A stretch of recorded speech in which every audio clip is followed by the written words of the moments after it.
श्रीगुरुभ्यो नमः। हरिः ओम्। सान्द्रानन्दपुरन्दरादिविशद्वृन्दैः अमन्दादरात् आनम्रैः मुकुटेन्द्रनीलमणिभिः सन्दर्शतीन्दीवरम् स्वच्छन्दं मकरन्दमन्दरगलन्मन्दाकिनीमेदुरं श्रीगोविन्दपदारविन्दमशुभस्कन्दाय वन्दामहे। श्रीमद् रामाभिरामामितमहिमपदप्रौढपातोरुहालिः कृष्णानिष्टामितक्ष्मः परिवृढपटली पाटनैकप्रवीणः वेदव्यासोपदेशाधिकसमधिगतानन्तवेदान्तभावो भूयात्कीशावनीशव्रतितनुरनिलः श्रेयसे भूयसे नः। श्रीमन्मध्वकृतन्तसङ्गतकृतिः यन्निर्मितात्यद्भुताः सर्वेधीत्यसतिर्हि सत्प्रवचनः सत्यानमन्ते निशम् सो श्रीजयतीर्थपूज्यचरणः स्वग्रन्थशक्तिं पराम् अस्मिन् जन्मनि यावदायुरखिलान् विघ्नान् निवार्यादिशेत् धूतावद्यैरविद्या विघटनपटुभिः विद्वदभ्यर्थनीयैः वाचः प्राचां प्रवाचां प्रवचमुपचयन् यत्कृतग्रन्थजातैः संख्यावन्तो यमाहुर्मुहुरखिलकिलामूर्तिमुद्वेलकीर्तिः धीरश्रीराघवेन्द्र सदिशतु सततं भव्यमव्याहतं नः। स्वस्ति अस्तु। लौकिकवैदिकभेदभिन्नवर्णात्मकध्वन्यात्मक अशेषशब्दार्थरुगादि सर्ववेदार्थ विष्णुमन्त्रार्थ पुरुषसूक्तार्थ गायत्र्यर्थ वासुदेवद्वादशाक्षरमन्त्रार्थ वासुदेवद्वादशाक्षरमन्त्रान्तर्गत आद्य अष्टाक्षरार्थ नारायणमन्त्रार्थ अन्त्यचतुरक्षरार्थव्याहृत्यर्थमात्रकामन्त्रार्थ प्रणवोपासकानां पापाविद्धदैत्यभोगाविद्धश्रीविष्णुभक्त्याद्यनन्तगुणपरिपूर्णरमाव्यतिरिक्तपूर्वप्रसिद्धव्यतिरिक्त अनन्तवेदप्रतिपाद्यमुख्यतम अनन्तजीवनीयामक अनन्तरूप भगवत्कार्यसाधक परमदयालु क्षमा समुद्रभक्तवत्सल भक्तापराधसहिष्णु श्रीमुख्यप्राणावतारभूतानाम् अज्ञानार्थि ज्ञानयोग्य भगवत्कृपा पात्रभूत सल्लोक कृपालु श्री ब्रह्मरुद्राद्यर्थित भगवदाज्ञां शिरसि परमादरेण अनर्घ्य शिरोरन्दवन्निधाय तथा अशेष देवता प्रार्थनां भारवधृति निधाय सर्वस्वकीय सज्जनानुग्रहेच्छया कर्म भवे अवतीर्णानां। ರಾಯರು ಪ್ರಾತಃ ಸಂಕಲ್ಪ ಗದ್ಯದಲ್ಲಿ ಒಂದೊಂದು ವಾಕ್ಯಗಳನ್ನು ರಚನೆ ಮಾಡುವಾಗ ಅದರ ಹಿನ್ನೆಲೆಯಲ್ಲಿ ಅದಕ್ಕೆ ಆಧಾರವಾಗಿರುವಂತಹ ಅನೇಕ ಪ್ರಮಾಣ ಗ್ರಂಥಗಳನ್ನು ಮನಸ್ಸಿನಲ್ಲಿ ತಂದುಕೊಂಡು ಈ ಗ್ರಂಥದಲ್ಲಿ ಹೇಳಿದ ಇಷ್ಟು ಮಾತುಗಳಿಂದ ವಾಯುದೇವರ ಈ ಮಹಿಮೆಯನ್ನು ನಾವು ತಿಳಿದುಕೊಳ್ಳಬಹುದು. ಮೇಲ್ ನೋಡಿದಾಗ ಏನೋ ಸುಮಧ್ವ ವಿಜಯ, ಬಳಿತ್ಥ ಸೂಕ್ತ ಅಥವಾ ತಾತ್ಪರ್ಯ ನಿರ್ಣಯಗಳು, ಇಷ್ಟು ಗ್ರಂಥಗಳಲ್ಲಿ ಬಂದಿರುವಂತಹ ವಿಷಯಗಳನ್ನ ನಾವು ವಾಯುಸ್ತುತಿಯನ್ನು ಆಚಾರ್ಯ ಚರಿತ್ರೆಯನ್ನು ಕೇಳ್ತಿರ್ತೇವೆ. ರಾಯರ ಬಾಯಿಯಲ್ಲಿ ಅದನ್ನು ಕೇಳುವಾಗ ಅವರ ಮುಖಾರವಿಂದದಿಂದ ಬಂದಿರುವಂತಹ ಪದಾರವಿಂದಗಳು ಎಷ್ಟೆಷ್ಟು ದೂರದವರೆಗೆ ನಮ್ಮನ್ನು ಕರೆದುಕೊಂಡು ಹೋಗ್ತದೆ ಅಂತನ್ನುವುದೇ ಆಶ್ಚರ್ಯ. ಒಂದೇ ವಾಕ್ಯ ನಿನ್ನೆ ಹೇಳಿದ್ದನ್ನ ಮತ್ತೊಂದು ಬಾರಿ ವಿಚಾರಿಸಿಕೊಂಡು ಹೊರಡುತ್ತೇನೆ. ಜ್ಞಾನಾರ್ಥಿ ಜ್ಞಾನಯೋಗ್ಯ ಭಗವತ್ ಕೃಪಾ ಪಾತ್ರಭೂತ ಸಲ್ಲೋಕ ಕೃಪಾಲು ಅಂತ ಇದೆ. ಇಲ್ಲಿ ತಾತ್ವಿಕವಾದ ವಿಚಾರ ಮಾಡೋಣ. ಯಾವುದನ್ನ ಶ್ರೀಮದ್ ಟೀಕಾಕೃತ್ಪಾದರು ತಮ್ಮ ನ್ಯಾಯಸುಧೆಯಲ್ಲಿ ದಾಖಲಿಸಿ ಇಟ್ಟಿದ್ದಾರೋ ಅದನ್ನ ರಾಘವೇಂದ್ರ ಸ್ವಾಮಿಗಳು ಇಷ್ಟು ಅನಾಯಾಸವಾಗಿ ತಂದು ಬಿಡುತ್ತಾರೆ ಅಂದರೆ ಇದರ ಹಿನ್ನೆಲೆಯಲ್ಲಿ ಒಂದು ಶ್ರೀಮನ್ಯಾಯಸುಧಾ ವಾಕ್ಯ ಇದೆ ಅಂತ ಕಲ್ಪನೆಯೇ ಬರೋದಿಲ್ಲ. ಈ ವಾಕ್ಯ ಓದಿದರೆ ಏನನ್ನಿಸ್ತು? ಜ್ಞಾನಾರ್ಥಿ ಜ್ಞಾನಯೋಗ್ಯ ಭಗವತ್ ಕೃಪಾ ಪಾತ್ರಭೂತ. ಅವನು ಅಜ್ಞಾನಿಯಾಗಿದ್ದಾನೆ, ಒಬ್ಬ ಜೀವ. ಅವನು ಅಜ್ಞಾನಿಯಾಗಿದ್ದಾನೆ ಅಂತಂದ್ರೆ ಆ ಅಜ್ಞಾನವನ್ನ ಪರಿಹರಿಸಿಕೊಳ್ಳಬೇಕೆಂಬ ಇಚ್ಛೆ ಇದೆ. ಇಚ್ಛೆ ಇದ್ರೆ ಸಾಲೋದಿಲ್ಲ, ಅದಕ್ಕಾಗಿ ಯೋಗ್ಯತೆ ಬೇಕು. ಆ ಯೋಗ್ಯತೆ ಇದ್ರೆ ಸಾಲೋದಿಲ್ಲ, ಭಗವತ್ ಕೃಪೆ ಬೇಕು ಅಂತ 4 ಸ್ಟೆಪ್ ಹೇಳಿಬಿಟ್ರು. ಇದರ ಹಿನ್ನೆಲೆಯಲ್ಲಿ ಒಂದು ಶ್ರೀಮನ್ ನ್ಯಾಯ ಸುಧಾವಾಕ್ಯ ಕೆಲಸ ಮಾಡ್ತಾ ಇದೆ.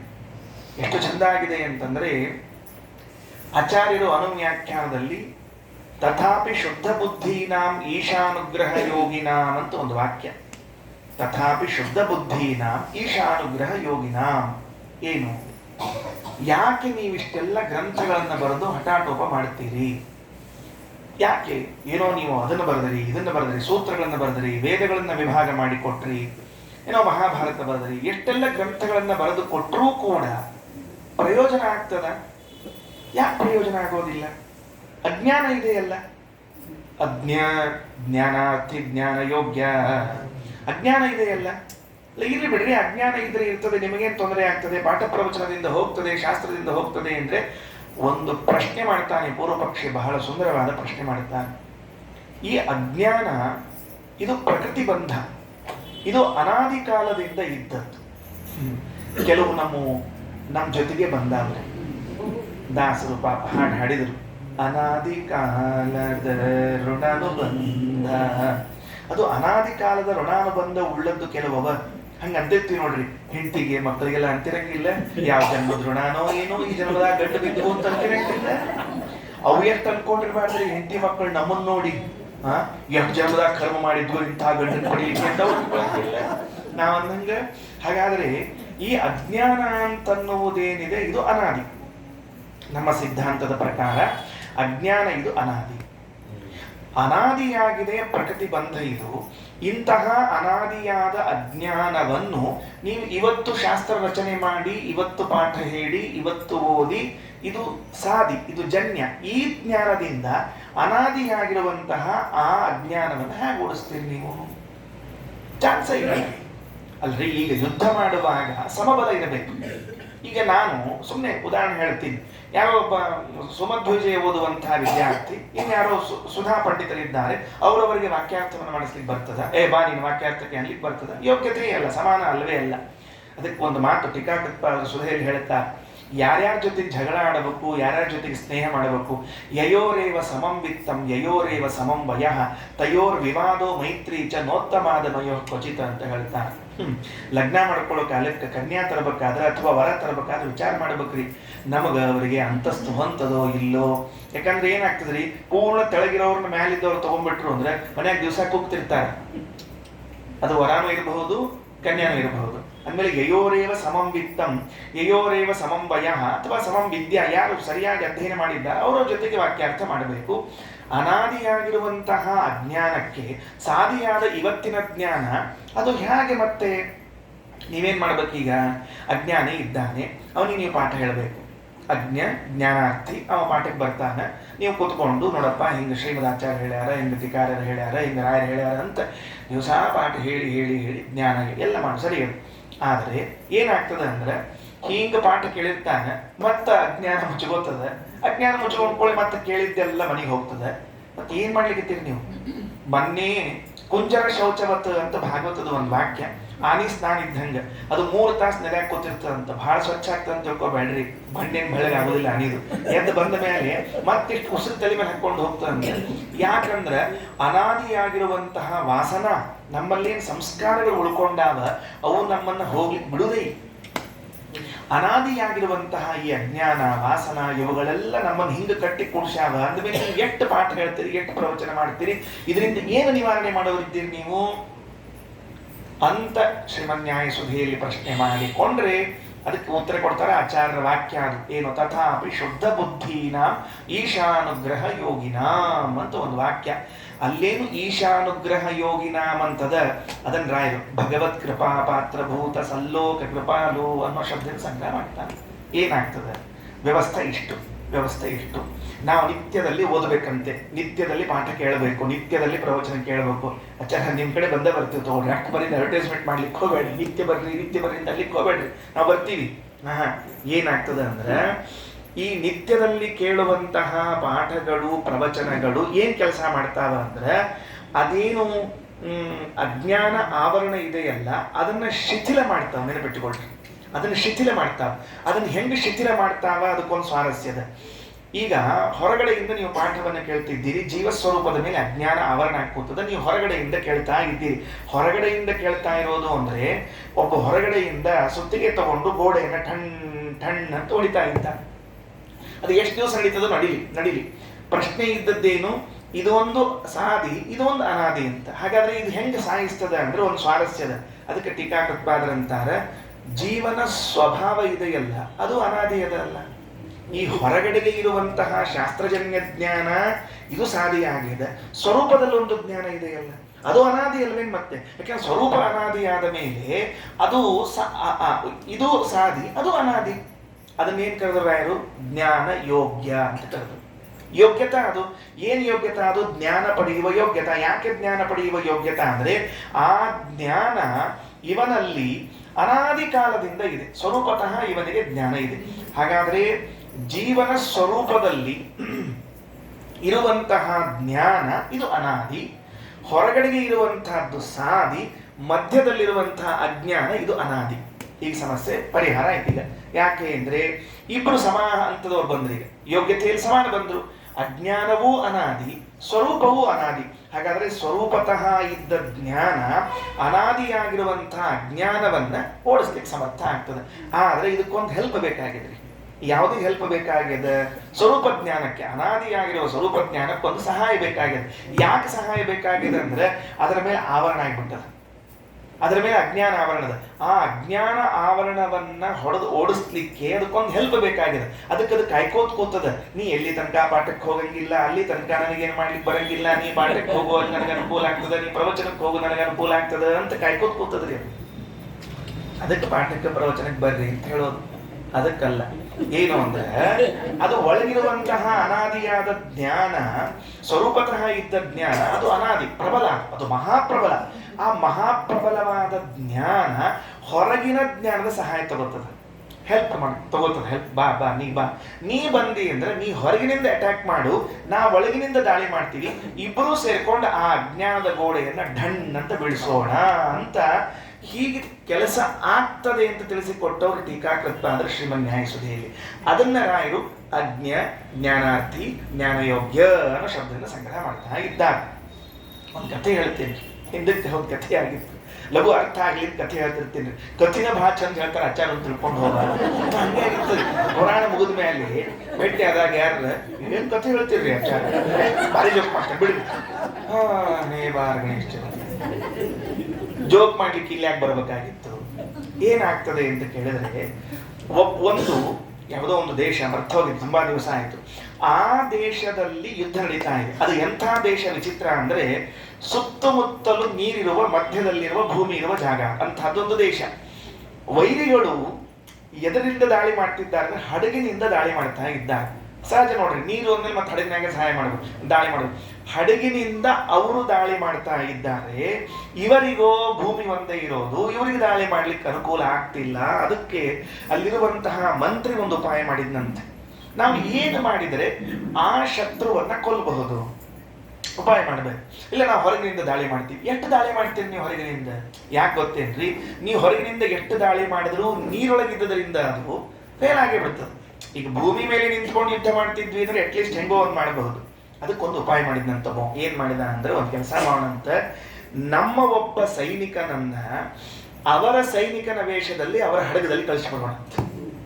ಅವ ಹಡಗದೊಳಗೆ ಹೋಗಿ ಕುತ್ಕೊಂಡು ಏನ್ ಮಾಡ್ಬೇಕು ಅಂದ್ರೆ, ಇಲ್ಲಿಂದ ಇಷ್ಟನೇ ದಿವಸಕ್ಕೆ ಹಡಗೊಳಗೆ ಒಂದವ ಸ್ಫೋಟ ಮಾಡಬೇಕು, ಬಾಂಬ್ ಸ್ಫೋಟ. ಅವ ಅದೇ ಕಾಲಕ್ಕೆ ನಾವು ಹೊರಗಿನಿಂದ ದಾಳಿ ಮಾಡ್ತೀವಿ, ಅವ ಒಳಗಿನಿಂದಲೂ ನಾವು ಹೊರಗಿನಿಂದಲೂ ದಾಳಿ ಮಾಡಿದ್ವಿ ಅಂದ್ರೆ ಆ ಹಡಗ ಛಿದ್ರವಾಗಿ ಹೋಗ್ತದೆ, ನಾವು ಗೆಲ್ಲಿಕ್ಕೆ ಸಾಧ್ಯ ಆಗ್ತದ ಅಂತ ಉಪಾಯ ಮಾಡಿದ್ರಂತ. ಅರ್ಥ ಆಯ್ತಲ್ಲ ಈಗ ಏನಂತ ಹೇಳಿದ್ದು? ಅದಕ್ಕೆ ಇವರ ಕಡೆಯಿಂದ ಒಬ್ಬ ಆ ಹಡಗಿನೊಳಗೆ ಸೇವಕನಾಗಿ ಹೋಗಿ ಸೇರ್ಕೊಂಡು ಸರಿಯಾದ ಕಾಲ್ ನೋಡ್ಕೊಂಡು ಒಂದು 8 ದಿವಸ 10 ದಿವಸ ನೋಡ್ಕೊಂಡು ಎಲ್ಲೆಲ್ಲಿ ಬಾಂಬ್ಗಳನ್ನ ವಿಸ್ಫೋಟಗಳನ್ನು ಇಡಬೇಕಾಗಿತ್ತು ಇಟ್ಟು ಅವತ್ತಿನ ದಿವಸಕ್ಕೆ ಅವರಿಗೆ ಸೂಚನೆ ಕೊಟ್ಟಾಗ ಆ ಕಡೆಯಿಂದಲೂ ದಾಳಿ, ಈ ಕಡೆಯಿಂದಲೂ ದಾಳಿ ಆದಾಗ ಹಡಗ ಛಿದ್ರವಾಗಿ ಹೋಯಿತು. ಹೇಗೋ ಹಾಗೆ ಹೊರಗೆ ನಾವು ಕೇಳುವ ಪಾಠ ಪ್ರವಚನವೂ ಒಂದು ವಿಸ್ಫೋಟಕ, ಒಳಗಿರುವಂತಹ ಸ್ವರೂಪವೂ ಒಂದು ವಿಸ್ಫೋಟಕ. ಇದರ ಎರಡರ ಮಧ್ಯದಲ್ಲಿ ಸಿಕ್ಕೊಂಡಿರುವಂತಹ ಅನಾದಿಯಾದ ಅಜ್ಞಾನ ವಿಸ್ಫೋಟಗೊಂಡ್ಬಿಡುತ್ತೆ. ತಥಾಪಿ ಶುದ್ಧ ಬುದ್ಧೀನಾಂ ಈಶಾನುಗ್ರಹ ಯೋಗಿನಾಂ ಅನ್ನುವಂತಹ ಮಾತನ್ನು ಮಂತ್ರಾಲಯ ಸ್ವಾಮಿಗಳು ಹೆಂಗೆ ತಿಳಿಸ್ತಾರೆ ಅಂತ ಕೇಳಿದ್ರೆ, ಅಜ್ಞ ಜ್ಞಾನಾರ್ಥಿ ಜ್ಞಾನ ಯೋಗ್ಯ. ಇದರ ಮೇಲೊಂದು ಟೀಕಾಕೃತ್ಪಾದರ ಮಾತಿದೆ, ಆಚಾರ್ಯ ವಾಕ್ಯ ಇದೆ. ಏನು? ಹೌದು, ಎಷ್ಟೇ ಸ್ವರೂಪ ಜ್ಞಾನ ಇರಲಿ, ಎಷ್ಟೇ ನೀವು ಪಾಠ ಪ್ರವಚನ ಇರಲಿ, ಇದೆಲ್ಲವೂ ಅಸ್ವತಂತ್ರ ಅಲ್ವೇನು? ಅದು ಪ್ರಶ್ನೆ ಮಾಡ್ಕೊಂಡಿಲ್ಲ ಇಷ್ಟೊತ್ತು ನಾವು. ಅದೆಲ್ಲವೂ ಅಸ್ವತಂತ್ರ ಅಲ್ವೇನು? ಮತ್ತೆ ಅದೆಲ್ಲವೂ ಅಸ್ವತಂತ್ರವಾಗಿರುವಾಗ ಇವರಿವರೇ ಮಾಡಿಕೊಂಡ್ರು ಅಂದ್ರೆ ಏನರ್ಥ ಅದಕ್ಕೆ? ಆಚಾರ್ಯರು ಒಂದು ವಾಕ್ಯ ಹೇಳ್ತಾರೆ, ಈಶಾನುಗ್ರಹ ಯೋಗಿನ. ಸಾತ್ವಿಕ್ ಸ್ವಭಾವತಃ ಸಜ್ಜನರಾದ ಜೀವರಾಶಿಗಳಲ್ಲಿ ಅನಾದಿ ಕಾಲದಿಂದಲೂ ಭಗವಂತನ ಕೃಪಾ ಪ್ರಸಾದ ಅನ್ನೋದು ಇದ್ದೇ ಇದೆ. ಈಶಾನುಗ್ರಹ ಯೋಗಿನ ಅಂದ್ರೆ ಎಷ್ಟು ಸಹಾಯ ಬೇಕು ನಮ್ಮ ಅಜ್ಞಾನವನ್ನ ಕಳೆದುಕೊಳ್ಳಿಕ್ಕೆ ಅಂದ್ರೆ, ಅನಾದಿಯಾದ ಪ್ರಕೃತಿ ಬಂಧವೆನಿಸಿದ ಅಜ್ಞಾನಕ್ಕೆ ಹೊರಗಿನಿಂದ ಜ್ಞಾನ ಒಂದು ವಿಸ್ಫೋಟಕ, ಸ್ವಭಾವ ಸ್ವರೂಪತಃ ಜ್ಞಾನ ಮತ್ತೊಂದು ವಿಸ್ಫೋಟಕ, ಭಗವತ್ ಕೃಪಾ ಅದು ಮೂರನೇ ವಿಸ್ಫೋಟಕ. ಹೌದು, ಭಗವಂತನ ಕೃಪೆ ಇಲ್ಲದೆ ಇದ್ರೆ ಅದಕ್ಕೆ ಟೀಕಾಕೃತ್ಪಾದರು ಒಂದು ಮಾತು ಹೇಳ್ತಾರ, ಬಲೀಯಾನ್ ಈಶಾನುಗ್ರಹ. ಇವು ಎಲ್ಲಕ್ಕಿಂತಲೂ ಅತ್ಯಂತ ಬಲಿಷ್ಠವಾದದ್ದು ಯಾವುದು ಅಂದ್ರೆ ಭಗವಂತನ ಅನುಗ್ರಹ. ನೀವು ಎಷ್ಟು ಪಾಠ ಕೇಳಿರಿ, ಎಷ್ಟು ಪ್ರವಚನ ಕೇಳಿರಿ, ಏನು ಮಾಡಿದರೂ ಕೂಡ ಇದೆಲ್ಲಕ್ಕಿಂತ ಅತ್ಯಂತ ಬಲಿಷ್ಠವಾದದ್ದು ಯಾವುದು? ಈಶಾನುಗ್ರಹ, ಭಗವಂತನ ಅನುಗ್ರಹ.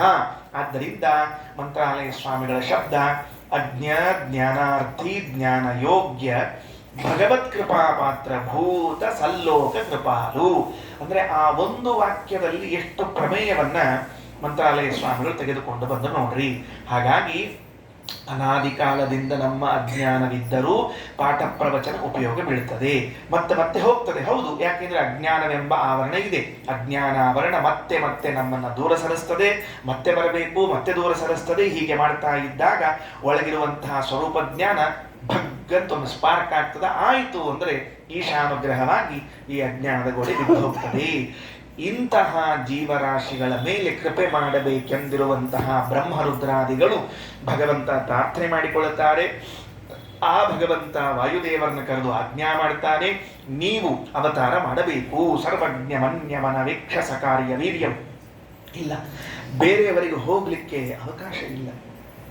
ಎಷ್ಟು ಕಲಿಕಾಲದ ಪ್ರಭಾವ ಹೇಳ್ತೀನಿ, ಇಷ್ಟು ಕಲಿಕಾಲದ ಪ್ರಭಾವ ಆಶ್ಚರ್ಯವಾಗ್ತದೆ. ಕಲಿಯುಗದಲ್ಲಿ ಇದ್ದು ನಾವೇನಾದರೂ ಒಂಚೂರು ಸಾಧನೆ ಮಾಡ್ಕೋತೀವಿ ಅಂದ್ರೆ ನಿಜವಾಗ್ಲೂ ಭಗವದ್ ಅನುಗ್ರಹನೇ. ಯಾಕಂದ್ರೆ ಇಲ್ಲಿ ಸಾಧನೆಗೆ ಅವಕಾಶವೇ ಇಲ್ರಿ. ಬಹಳ ಕೊಚ್ಚಿತ್ತು. ಸಾಧನ ಮಾಡದೇ ಇರ್ಲಿಕ್ಕೆ ಅವಕಾಶ ಜಾಸ್ತಿ ಅದ, ಸಾಧನೆ ಮಾಡ್ಲಿಕ್ಕೆ ಅವಕಾಶ ಕಡಿಮೆ ಅದ. ಅದಕ್ಕೆ ದೇವರು ಏನ್ ಮಾಡಿದ, ಕಲಿಯುಗದೊಳಗೆ ಕಡಿಮೆ ಸಾಧನೆ ಮಾಡಿಕೊಂಡ್ರು ಹೆಚ್ಚಿನ ಪುಣ್ಯ ಅಂತ ಒಂದು ಆಫರ್ ಕೊಟ್ಟರೆ. ಹೆಂಗ ಆಫರ್ ಕೊಟ್ಟ ದೇವರು, ಭಾರಿ ಬುದ್ಧಿವಂತನೇ ಅವೇನ್ ಮಾಡಿದ, ಕಲಿಯುಗದಾಗ ನೀವು ಒಂದು ಪಾರಾಯಣ ಮಾಡಿದ್ರೆ 10 ಪುಣ್ಯ ಕೊಡ್ತೀನಿ ಅಂದ. ಯಾಕಂದ್ರೆ ಮಾಡೋವರೇ ಇಲ್ರಿ ಇಲ್ಲಿ. ಅದಕ್ಕೆ ಶ್ರೀಮದಾಚಾರ್ಯರು ಕೃಷ್ಣಾಮೃತ ಮಹಾಣದಾಗ ಒಂದು ಮಾತಂತಾರ, ಅಯಮೇಕೋ ಮಹಾಭಾಗ ಪೂಜ್ಯತೆ ಯದಧೋಕ್ಷಜ. ಕಲಿಯುಗದೊಳಗೆ ನೀವು ದೇವ್ರ ಪೆಟ್ಟಿಗೆ ತೆಗಿತಿರ್ಲ, ಇದ ದೊಡ್ಡ ಭಾಗ್ಯ ಅಂದ್ರು. ಪೂಜಾ ಮಾಡೋದಲ್ರಿ, ಪೆಟ್ಟಿಗೆ ತೆಗಿಯೋದೊಂದು ದೊಡ್ಡ ಭಾಗ್ಯ. ಕೆಲವ್ರು ಏನ್ ಮಾಡ್ತಾರ್ರಿ, ಕಟ್ಟಿ ಮೇಲಿಂದ ತೆಗೆದು ತೆಳಗಿಟ್ಟು ಕಟ್ಟಿ ವರ್ಷಿ ಮತ್ತೆ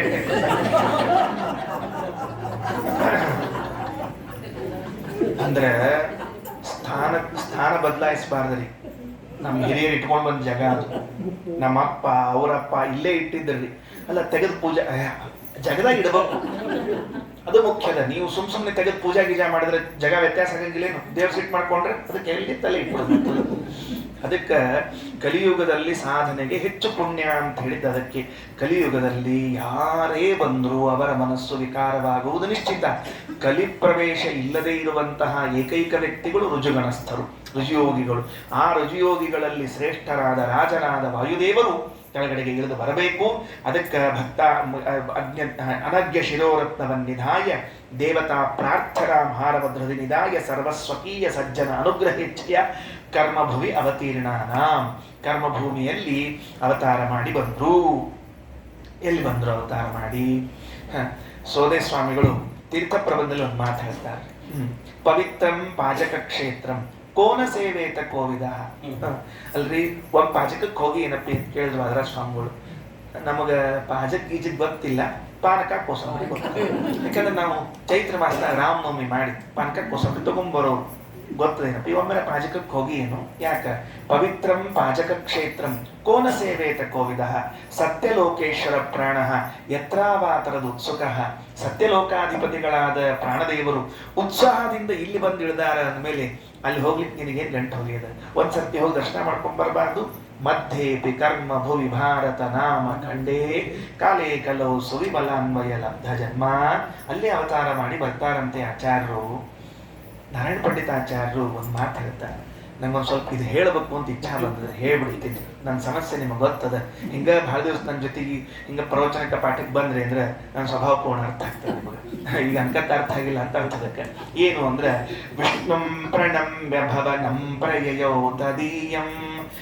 ಸತ್ಯಲೋಕಾಧಿಪತಿಗಳು ಇಳಿದ್ರಂತೆ. ಎಲ್ಲಿ ಇಳಿದ್ರು? ವಿಮಾನ ಎಲ್ಲಿ ಇಳಿಬೇಕು ಸತ್ಯಲೋಕಾಧಿಪತಿಗಳದ್ದು? ಮಧ್ಯಗೇಹ ಭಟ್ರ ಮನೆ ಇರೋದು ಪಾಜಕದಲ್ಲಿ, ಉಡುಪಿಯಿಂದ ದೂರ, ಕುಂಜಾರಗಿರಿ ಹತ್ರ. ಅಲ್ಲಿ ಇಳಿಲ್ರಿ ವಿಮಾನ. ಎಲ್ಲಿ ಇಳಿತು ಅಂದ್ರೆ ಉಡುಪಿ ಒಳಗೆ ಇಳಿತಂತ. ಊಹಾ ಮಾಡ್ಲಿಕ್ಕೂ ಸಾಧ್ಯ ಇಲ್ಲ. ನೀವು ಅಲ್ಲಿ ಇಳಿತು ಮೊದಲು ವಿಮಾನ. ಸತ್ಯಲೋಕದಿಂದ ಸಾಕ್ಷಾತ್ ಎಲ್ಲಿ ಇಳ್ಕೊಂಡ್ರು ಅಂದ್ರೆ ಅನಂತಾಸನ ದೇವಾಲಯದಲ್ಲಿ ಇಳಿದ್ರು ಆಚಾರ್ಯ ಮೊದಲು ವಾಯುದೇವರು. ಅಲ್ಲಿ ಸೂಕ್ಷ್ಮ ಇರ್ತದೆ ಮಧ್ವದೊಳಗೆ, ಗುರುತಿಸ್ಬೇಕು ನಾವು ಅಷ್ಟೇ. ಏನಾಯ್ತು ಅಲ್ಲಿ ಇಳಿದು ನೋಡ್ರಿ, ಯಾವತ್ತು ಅವತಾರ ಮಾಡ್ಬೇಕಾಗಿದವರು? ಆಶ್ವಿನ ಶುದ್ಧ ದಶಮಿ ಮಧ್ವ ಜಯಂತಿ ಅವತ್ತ. ಆಶ್ಚರ್ಯ, ಅವತ್ತ ಬುದ್ಧ ಜಯಂತಿ ರೀ. ಅವ ಬುದ್ಧನ ಜಯಂತಿ ಮಧ್ವ ಜಯಂತಿ ಎರಡೂ ಒಂದ. ನಮಗೆ ಇಬ್ರು ಮರ್ತು ಹೋಗ್ಯಾರ ಶ್ರೀನಿವಾಸನ ಗದ್ದಲ್ದಾಗ.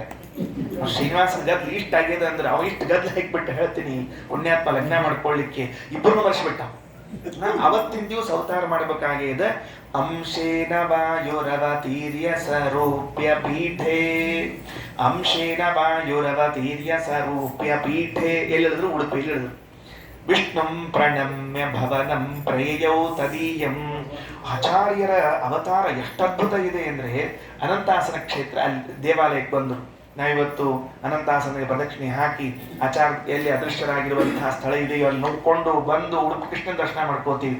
ಅಲ್ಲಿ ಬಂದು ವಾಯುದೇವರು ಸಾಷ್ಟಾಂಗ ನಮಸ್ಕಾರ ಹಾಕಿದ್ರಂತೆ. ಅಂಶೇನ ವಾಯುರವತೀರ್ಯ ಸರೂಪ್ಯ ಪೀಠೆ ವಿಷ್ಣುಂ ಪ್ರಣಮ್ಯ ಪ್ರಯಯೌ ಭವನಂ ತದೀಯಂ. ಎಲ್ಲಿ ಹೋದ್ರು ಅಂದ್ರೆ ಅಲ್ಲಿ ಹೋದ್ರಂತ. ತದೀಯಂ ಭವನಂ. ಯಾರ ಮನೆ? ಅವನ ಮನೆ. ಯಾರ ಮನೆ? ಮಧ್ಯಗೆ. ತದೀಯಂ ಭವನಂ, ಅದು ದೇವರ ಮನೆ ಅಂತ ಅಲ್ಲಿಗೆ ಹೋದ್ರಂತೆ.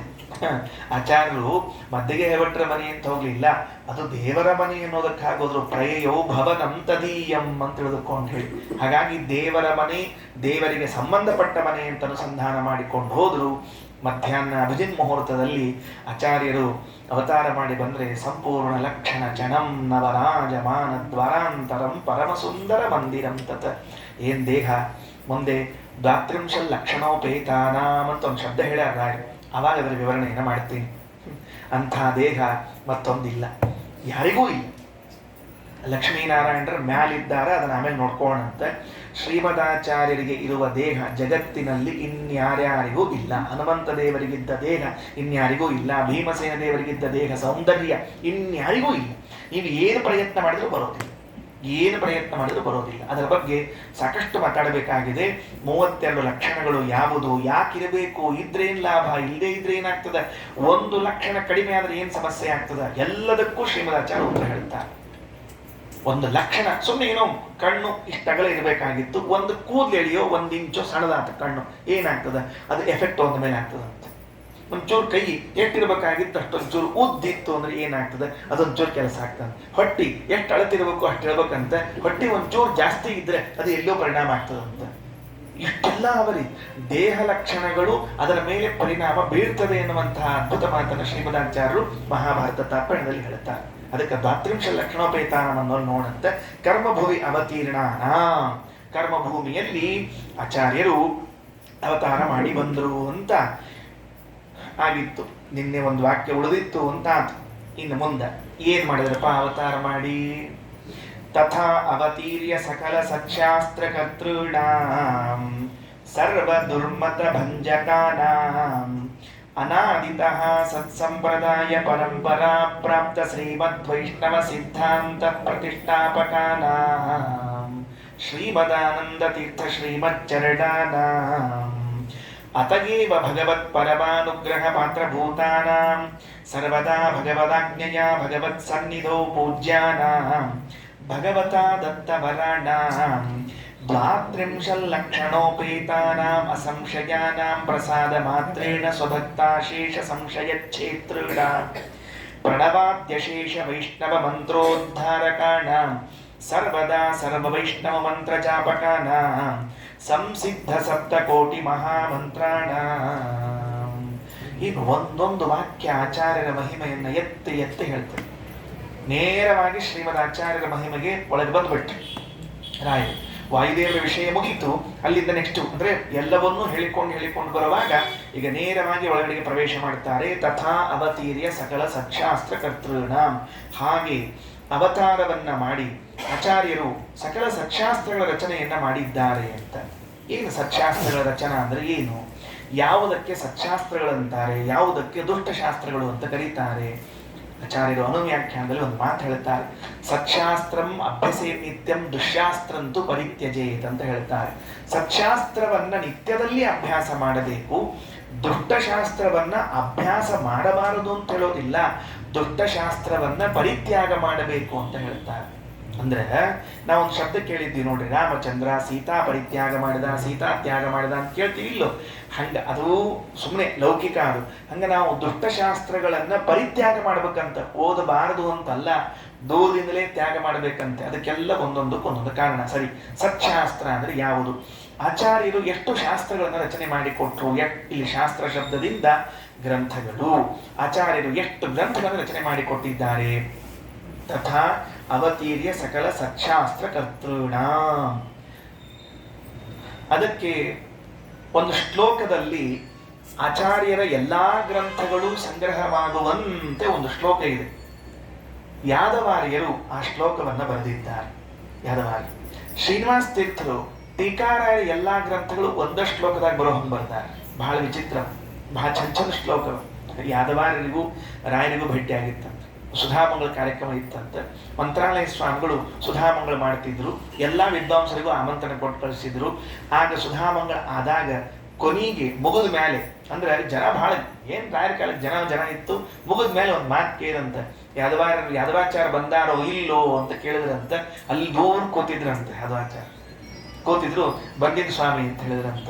ಯಾಕೆ? ನೀವು ಬಂದ್ರೆ ನಮಗೆ ಸಂತೋಷ ಆಗ್ತದೆ ಸುಧಾಮಂಗಳಕ್ಕೆ ಅಂತ ಹೇಳಿದ್ರಂತೆ.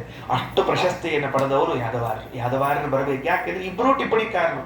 ಯಾದವಾರ್ಯರು ಟಿಪ್ಪಣಿಕಾರ ಶ್ರೀಮನ್ಯಾಯ ಸುಧಾಕ್ಕೆ, ಪರಿಮಳವು ರಾಯರು ಪರಿಮಳವನ್ನು ಬರೆದವರು. ಇಬ್ಬರು ಟಿಪ್ಪಣಿಕಾರರು ಏಕತ್ರ ಮಿಳಿತವಾಗಿ ಒಂದು ಸುಧಾಮಂಗಳ ಆಗಬೇಕಾದ್ರೆ ಎಂಥ ಆನಂದ. ಶ್ರೀನಿವಾಸ ತೀರ್ಥ ಭೇಟಿ ಕಥೆ ಮನೆ ಕೇಳಿದ್ದೀವಿ. ಇವೆಲ್ಲ ಆ ರಾಯರ ಹೃದಯ ವೈಶಾಲ್ಯ, ದೊಡ್ಡವರು ಎಷ್ಟು ವಿನಯದಿಂದ ಇದ್ರು ಅನ್ನೋದೆಲ್ಲ ನಮಗೆ ತಿಳಿದು ಬರ್ತದೆ. ಯಾದವಾರ್ಯರು ಒಂದು ಶ್ಲೋಕ ಬರೀತಾರೆ. ಆ ಒಂದೇ ಶ್ಲೋಕ ಇದನ್ನ ಪ್ರಾಯ ಎಲ್ಲರೂ ಹೇಳಲಿಕ್ಕೆ ಬರ್ತದಂತ ನನಗೆ ಅನಿಸ್ತದೆ. ಎದಕ್ಕಂದ್ರೆ ಒಂದ ಶ್ಲೋಕದೊಳಗೆ ಶ್ರೀಮದಾಚಾರ್ಯರು 37 ಗ್ರಂಥ ಬರ್ತಾವ್ರಿ. ಒಂದ ಶ್ಲೋಕ ಎಷ್ಟು ಚಂದ ಇರಬೇಕು.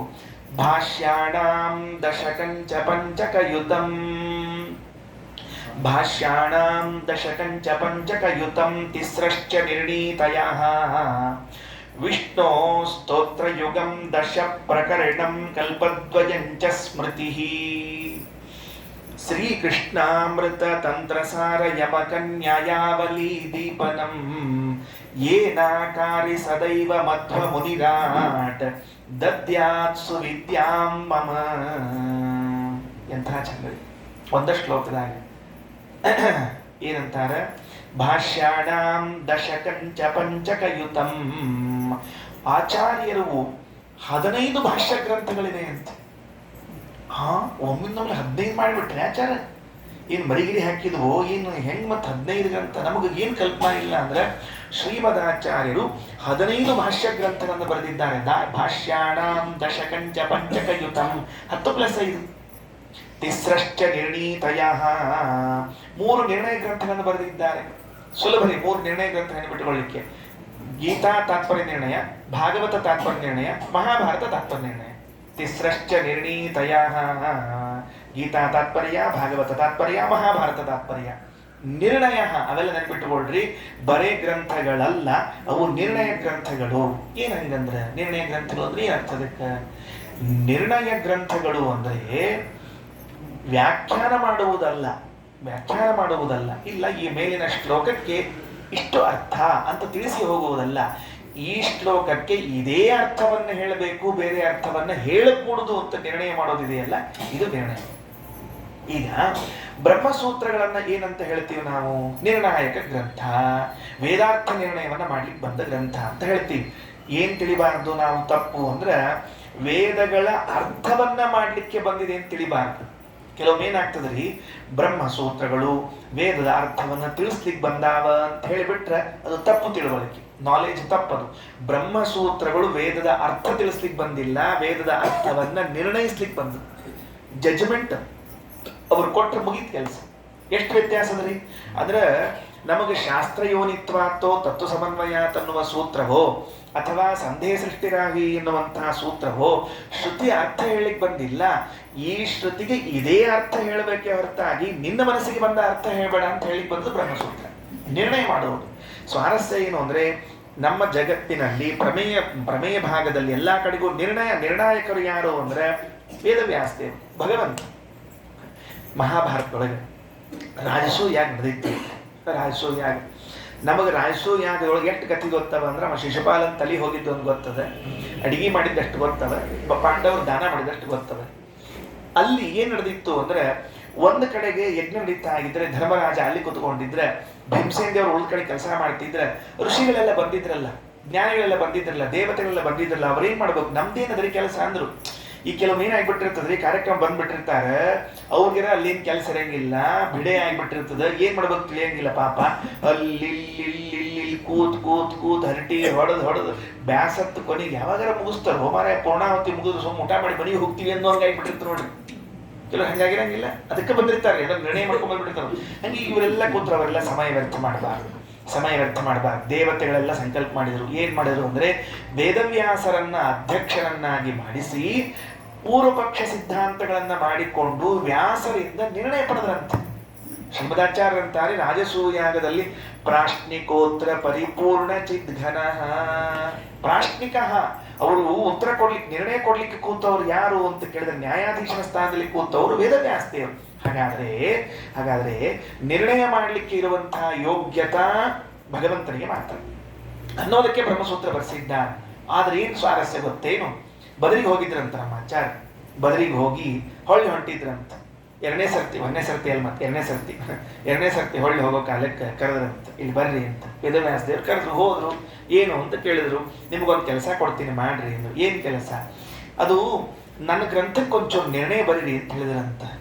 ವೇದವ್ಯಾಸದೇವ್ರ ಗ್ರಂಥಕ್ಕೆ ನಿರ್ಣಯ ಬರೆಯೋದು ಏನಿದೆ ಎಲ್ಲರ ಅವರೇ ನಿರ್ಣಯಾಚಾರ್ಯರು, ಮತ್ ನಿರ್ಣಯ ಬರೀಬೇಕಲ್ಲ. ಪಾರಾಶರ್ಯ ಪರತತ್ವ ಪ್ರಸಿದ್ಧೇ ತಾತ್ಪರ್ಯಾರ್ಥಂ ಪರಮಂ ಭಾರತಸ್ಯ ವ್ಯಕ್ತುಂ ವಕ್ತುಂ ನಿಯನೋಕ್ತಿ ಸ್ಮ ಸಾಕ್ಷಾದೇನಂ ಧನ್ಯಂ ಭುವನೇ ಮನ್ಯಮಾನಃ.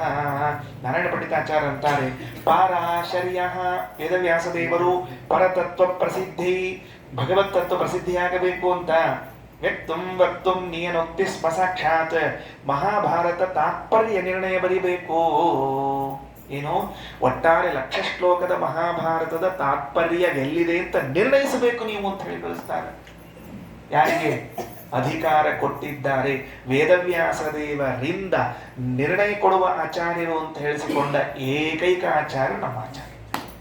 ಇನ್ಯಾರೂ ಜಗತ್ತಿನಲ್ಲಿ ನಿರ್ಣಯ ಕೊಡುವ, ಎಲ್ಲರೂ ಅರ್ಥ ಬರೆಯೋದ್ರೊಳಗೆ ಮುಳುಗಿ ಹೋಗ್ಬಿಟ್ಟಾರೆ.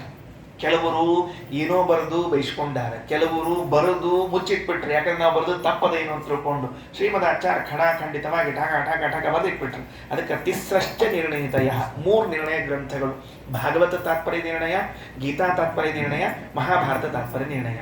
ಅದಾದ ಮೇಲೆ ವಿಷ್ಣು ಸ್ತೋತ್ರ ಯುಗಂ, ಭಗವಂತನ 2 ಸ್ತೋತ್ರ, ಒಂದು ನರಸಿಂಹನಕ ಸ್ತುತಿ, ಒಂದು ಅಂಬರಗಂಗಾ ಚುಂಬಿತ ಪಾದ. ಇವೆರಡು ಸ್ತೋತ್ರಗಳು ಅಥವಾ 12 ಸ್ತೋತ್ರ. ಅದು ಅಂಬರಗಂಗಾ ಕೆಲವೊಂದು ಸರ್ತಿ ಅಂದ್ರೆ ಪೂರ್ವಾಶ್ರಮದಲ್ಲಿ ಬರೆದಿದ್ದು ಅಂತ ಲೆಕ್ಕಕ್ಕೆ ತಗೊಳ್ರಂಗಿಲ್ಲ.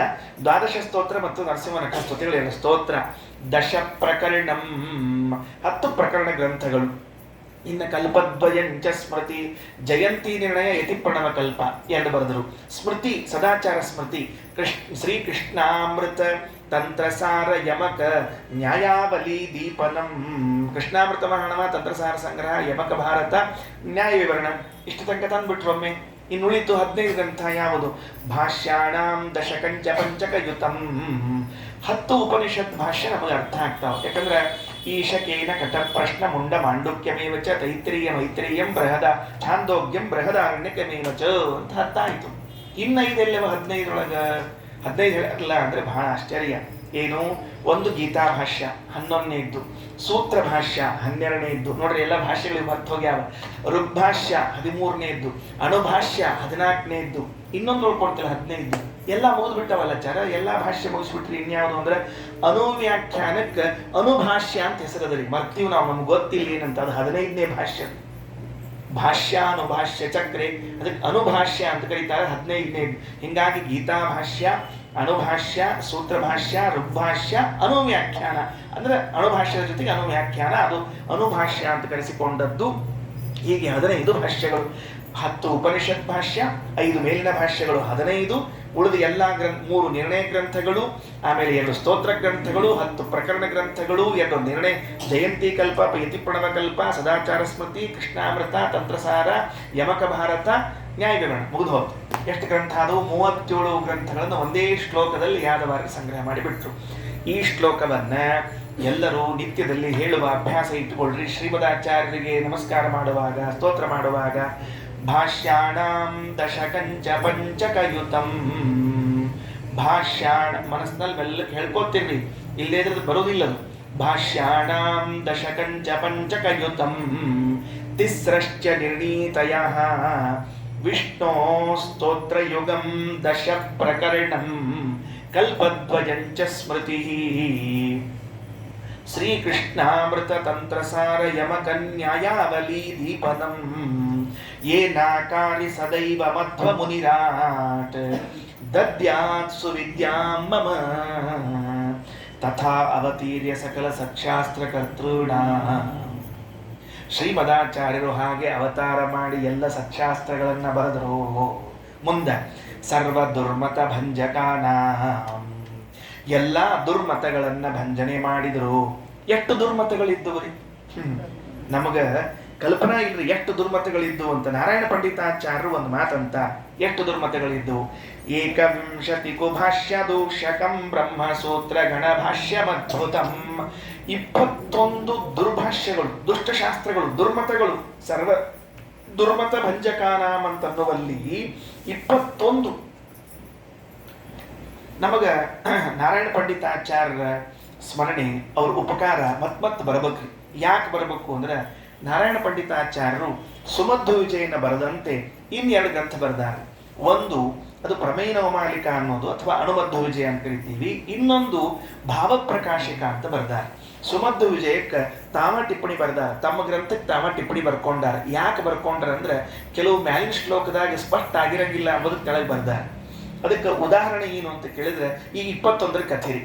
ಏನು 21 ಮೇಲೆ ಹೇಳುವಾಗ 21 ಕುಭಾಷ್ಯ ದೂಷಕಂ ಬ್ರಹ್ಮಸೂತ್ರ ಗಣಭಾಷ್ಯಂ ಅದ್ಭುತಂ, 21 ಭಾಷ್ಯಗಳನ್ನು ನಿರಾಕರಣೆ ಮಾಡುವ 22ನೇ ಭಾಷ್ಯ ಅತ್ಯದ್ಭುತವಾಗಿ ಬಂದಿದೆ ಅಂತ ಹೇಳಿ ಕೆಳಗ ಭಾವಪ್ರಕಾಶಿಕಾದಲ್ಲಿ 21 ಯಾವುದು ಶ್ಲೋಕದಲ್ಲಿ ಕೊಡ್ತಾರೆ. ಇಲ್ಲ ನಮಗೆ ಹೆಂಗೆ ಗೊತ್ತಾಗಬೇಕು ಯಾವ 21 ಅಂತ ತಿಳ್ಕೊಂಡು? ಮುಂದಿನ ಟೀಕಾ ಟಿಪ್ಪಣಿಕಾರರಿಗೆಲ್ಲ ತಿಳಿಬೇಕು ಹೆಂಗೆ. ಅದಕ್ಕೆ ನಾರಾಯಣ ಪಂಡಿತಾಚಾರ್ಯ ಆ 21 ಸಂಗ್ರಹಿಸುವಂತಹ ಶ್ಲೋಕವನ್ನು ಕೊಟ್ಟಿದ್ದಾರೆ. ಭಾರತಿ ವಿಜಯಶ್ಚೈವ ಸಂವಿಧಾನಂದಗೇವ ಚ, ಎಲ್ಲ ಶ್ಲೋಕಗಳು ನೋಡ್ರಿ. ಬ್ರಹ್ಮಸೂತ್ರಗಳಿಗೆ ಈ 21 ಮಂದಿ ಭಾಷ್ಯ ಬರೆದಿದ್ರಂತೆ ಬ್ರಹ್ಮಸೂತ್ರಗಳಿಗೆ. ಅದೆಲ್ಲ ದುರ್ಮತಗಳು ಹೇಗಿತ್ತು ಅಂತ ಅವ್ರ ಹೆಸರೇ ಕೇಳಿಲ್ಲ ನಾವೆಂದೂ ಕೂಡ. ನಮಗ ಪ್ರಾಯ ಕೆಲವರ ಹೆಸರು ಗೊತ್ತವ. ಅಂದ್ರೆ ಬ್ರಹ್ಮಸೂತ್ರಗಳಿಗೆ ಬರೆದ ಬೇರೆ ಬೇರೆ ಆಚಾರ್ಯಗಳ ಹೆಸರಲ್ಲಿ ಶಂಕರಾಚಾರ್ಯರು, ರಾಮಾನುಜಾಚಾರ್ಯರು, ನಿಂಬಾರ್ಕಾಚಾರ್ಯರು, ಬೇರೆ ಬೇರೆ ಆಚಾರ್ಯಗಳು ಗೊತ್ತಿದೆ. 21 ಮಂದಿ ಹೆಸರು ಕಲ್ಪನೆಗಿಲ್ಲ. ಅದಕ್ಕೆ ನಾರಾಯಣ ಪಂಡಿತಾಚಾರ್ಯ ತಿಳಿಸ್ತಾರೆ, ಭಾರತಿ ವಿಜಯ ಅನ್ನುವ ಹೆಸರಿನ ಒಂದು ಭಾಷ್ಯ ಇತ್ತಂತೆ ಬ್ರಹ್ಮಸೂತ್ರಕ್ಕೆ. ಕಲ್ಪನೆ ಇಲ್ಲ ನಮಗದು. 2ನೇದ್ದು ಸಂವಿಧಾನಂದ ಅಥವಾ ಸದಾನಂದ ಏವಚ, ಸಂವಿಧಾನಂದ ಅಂತ ಮತ್ತೊಂದು ಹೆಸರು. ಬ್ರಹ್ಮಘೋಷ ಅಂತ ಒಂದು ಭಾಷ್ಯ ಇತ್ತಂತೆ. ಅಲ್ರಿ, ಇತಿಹಾಸದಲ್ಲಿ ಎಂತಿಂಥವ್ರು ಕಣ್ಮರೆಯಾಗಿದ್ದಾರೆ ನೀವು ಇಟ್ಕೊಳ್ರಿ. ಅಂದ್ರೆ ಶ್ರೀಮದಾಚಾರ್ಯ ಬಂದದ್ದು 12ನೇ ಶತಮಾನ ಅಂತ ಇಟ್ಕೊಂಡ್ರೆ, ತತ್ಪೂರ್ವದಲ್ಲಿ 12 ಶತಮಾನಗಳಲ್ಲಿ ಎಷ್ಟು ಜನ ಭಾಷ್ಯಕಾರರು ಬಂದು ಹೋಗಿದ್ದಾರೆ ಅಂತ ನಮಗೆ ಐಡಿಯಾ ಇಲ್ಲ. ಆ ಗ್ರಂಥಗಳು ಉಪಲಬ್ಧಿ ಇಲ್ಲ. ಇನ್ ಕೇಸ್ ಆ ಗ್ರಂಥಗಳು ಉಪಲಬ್ಧಿ ಇದ್ದಿದ್ರೆ ಸಹಜವಾಗಿ ಕಣ್ಮರೆಯಾಗ್ತಾವ್ರಿ. ನಮ್ಮ ಎಲ್ಲ ಪುಸ್ತಕಗಳು ಕೆಲವು ದಿವಸ ಆದ್ಮೇಲೆ ಕಾಲಕ್ರಮದಾಗ ಹೋಗ್ಬಿಡ್ತಾವ. ಅದಕ್ಕೆ ಆಚಾರ ಒಂದು ಉಪಾಯ ಮಾಡಿದ್ರಿ. ಏನು ಅಂದ್ರೆ, ಕಟ್ತಿಲ ಅಂತ ಒಂದು ಜಾಗ, ಅಲ್ಲಿ ತಮ್ಮ ಎಲ್ಲಾ ಗ್ರಂಥಗಳನ್ನ ಮತ್ತು ತಾಮ್ರದ ತಗಡು, ಅದು ಯಾಕಂದ್ರೆ ಹೆಚ್ಚು ಯಾವ ಬಾಳ್ತಾವ ನೋಡ್ರಿ ಅಂಥ ಒಂದು ಮಟೀರಿಯಲ್ ಬರಿಸಿಟ್ಟಾರೆ, ಎಲ್ಲ ಗ್ರಂಥಗಳನ್ನು ಬರಿಸಿ ಅದನ್ನು ಭೂಗತ ಮಾಡಿಟ್ಟಾರೆ. ಇವು ಹೋದ್ರು ಅವು ಉಳಿಲಿ ಅಂತ ತಿಳ್ಕೊಂಡು ಹೇಳಿ. ಅದು ಕಟ್ತಿಲ್ಲ ಅಂದ್ರೆ ಕಡೆ ಸ್ಥಳ ಅಂತ ಅರ್ಥ. ಅದಕ್ಕೆ ಕಟ್ತಿಲ್ಲ ಅಂದ್ರೆ ಕಡೆ ಸ್ಥಳ. ಯಾವುದ ಆಚಾರ ಸಂಚಾರ ಮಾಡಿ ಕೊನೆಗೆ ಮುಗಿಸ್ಕೊಂಡು ಪುಸ್ತಕಗಳನ್ನು ಭೂಗರ್ಭ ಮಾಡಿ ಬಂದ್ರು ಅದನ್ನ ಕಟ್ತಿಲ್ಲ ಕಡೆ ಸ್ಥಳ ಅಂತ ಕರೀತಾರೆ. ಇವು ಹೋಗ್ಬಿಟ್ಟಾವ. ಬ್ರಹ್ಮಘೋಷ ಅಂತ ಒಬ್ಬರಿದ್ರಂತ್ರಿ ಸಂಸ್ಕೃತ ಕಾವ್ಯದೊಳಗೆ. ಅಶ್ವಘೋಷ ಅಂತ ಒಬ್ಬ ಕವಿ ಬರ್ತಾನೆ, ಮಹಾ ಚಂದವರೇ ಅವ್ನ ಗ್ರಂಥ ಎಲ್ಲ. ಮತ್ತೆ ಅವ್ನು ಬ್ರಹ್ಮಘೋಷ ಅಂತ ಒಬ್ಬ ಇದ್ದ. ಅದಾದ್ಮೇಲೆ ಶತಾನಂದ ಅಂತ ಒಬ್ಬರಿದ್ರು, ಉದ್ಧವ ಅಂತ ಒಬ್ಬರು, ವಿಜಯ, ರುದ್ರಭಟ್ಟ, ವಾಮನ, ಯಾದವ ಪ್ರಕಾಶ, ರಾಮಾನುಜ, ಭದ್ರ ಪ್ರಪಂಚ, ದ್ರವಿಡ ಅಂತ ಒಂದು ಭಾಷೆ ಇತ್ತಂತೆ ಬ್ರಹ್ಮಸೂತ್ರಗಳಿಗೆ. ಹೆಸರೇ ದ್ರವಿಡ ಭಾಷ್ಯ ಅಂತ. ಭಗವದ್ಗೀತಾಕ್ಕ ಒಂದು ಭಾಷ್ಯದಲ್ಲಿ ಬಹಳ ಮಂದಿಗೆ ಗೊತ್ತಿಲ್ಲ, ಹನುಮತ್ ಪೈಶಾಚಿಕ ಭಾಷ್ಯ ಅಂತ ಒಂದು ಹೆಸರದಲ್ಲಿ ಗೀತಾಕ್ಕ. ಮತ್ತು ಸಂಸ್ಕೃತ ಬರ್ದಾರ, ಮತ್ತು ಅದೇನು ಬೇರೆ ಭಾಷೆದಾಗ ಬರ್ದಿಲ್ಲ. ಹೆಸರು ಹೆಂಗೆ ಬರ್ದಾರ, ಹನುಮತ್ ಪೈಶಾಚಿಕ ಭಾಷ್ಯ ಅಂತ ಬರ್ದಿಟ್ಟಾರ ಅದಕ್ಕೆ. ಗೀತಾಕ್ರಿ ಎಷ್ಟೆಷ್ಟು ಮಂದಿ ಬರ್ದಾರ ಹಂಗೆ ಇದು ಒಂದು ಭಾಷ್ಯ ದ್ರವಿಡ. ಬ್ರಹ್ಮದತ್ತ ಅಂತ ಒಂದು ಭಾಷ್ಯ. ಭಾಸ್ಕರಾಚಾರ್ಯರು ಅಂತ ಒಬ್ಬರು, ಇವ್ರದ್ದು ಗ್ರಂಥಗಳು ಮಾತ್ರ ಟೀಕಾರಾಯರ ಪುಸ್ತಕದಲ್ಲಿ ಸಿಗ್ತಾವ ಅಲ್ಲಲ್ಲೆಲ್ಲೊಂಚೂರು. ಸುಧಾರವಾಗ ಗೀತಾ ಭಾಷೆಗಳಲ್ಲಿ ಉಲ್ಲೇಖ ಮಾಡ್ತಾರೆ.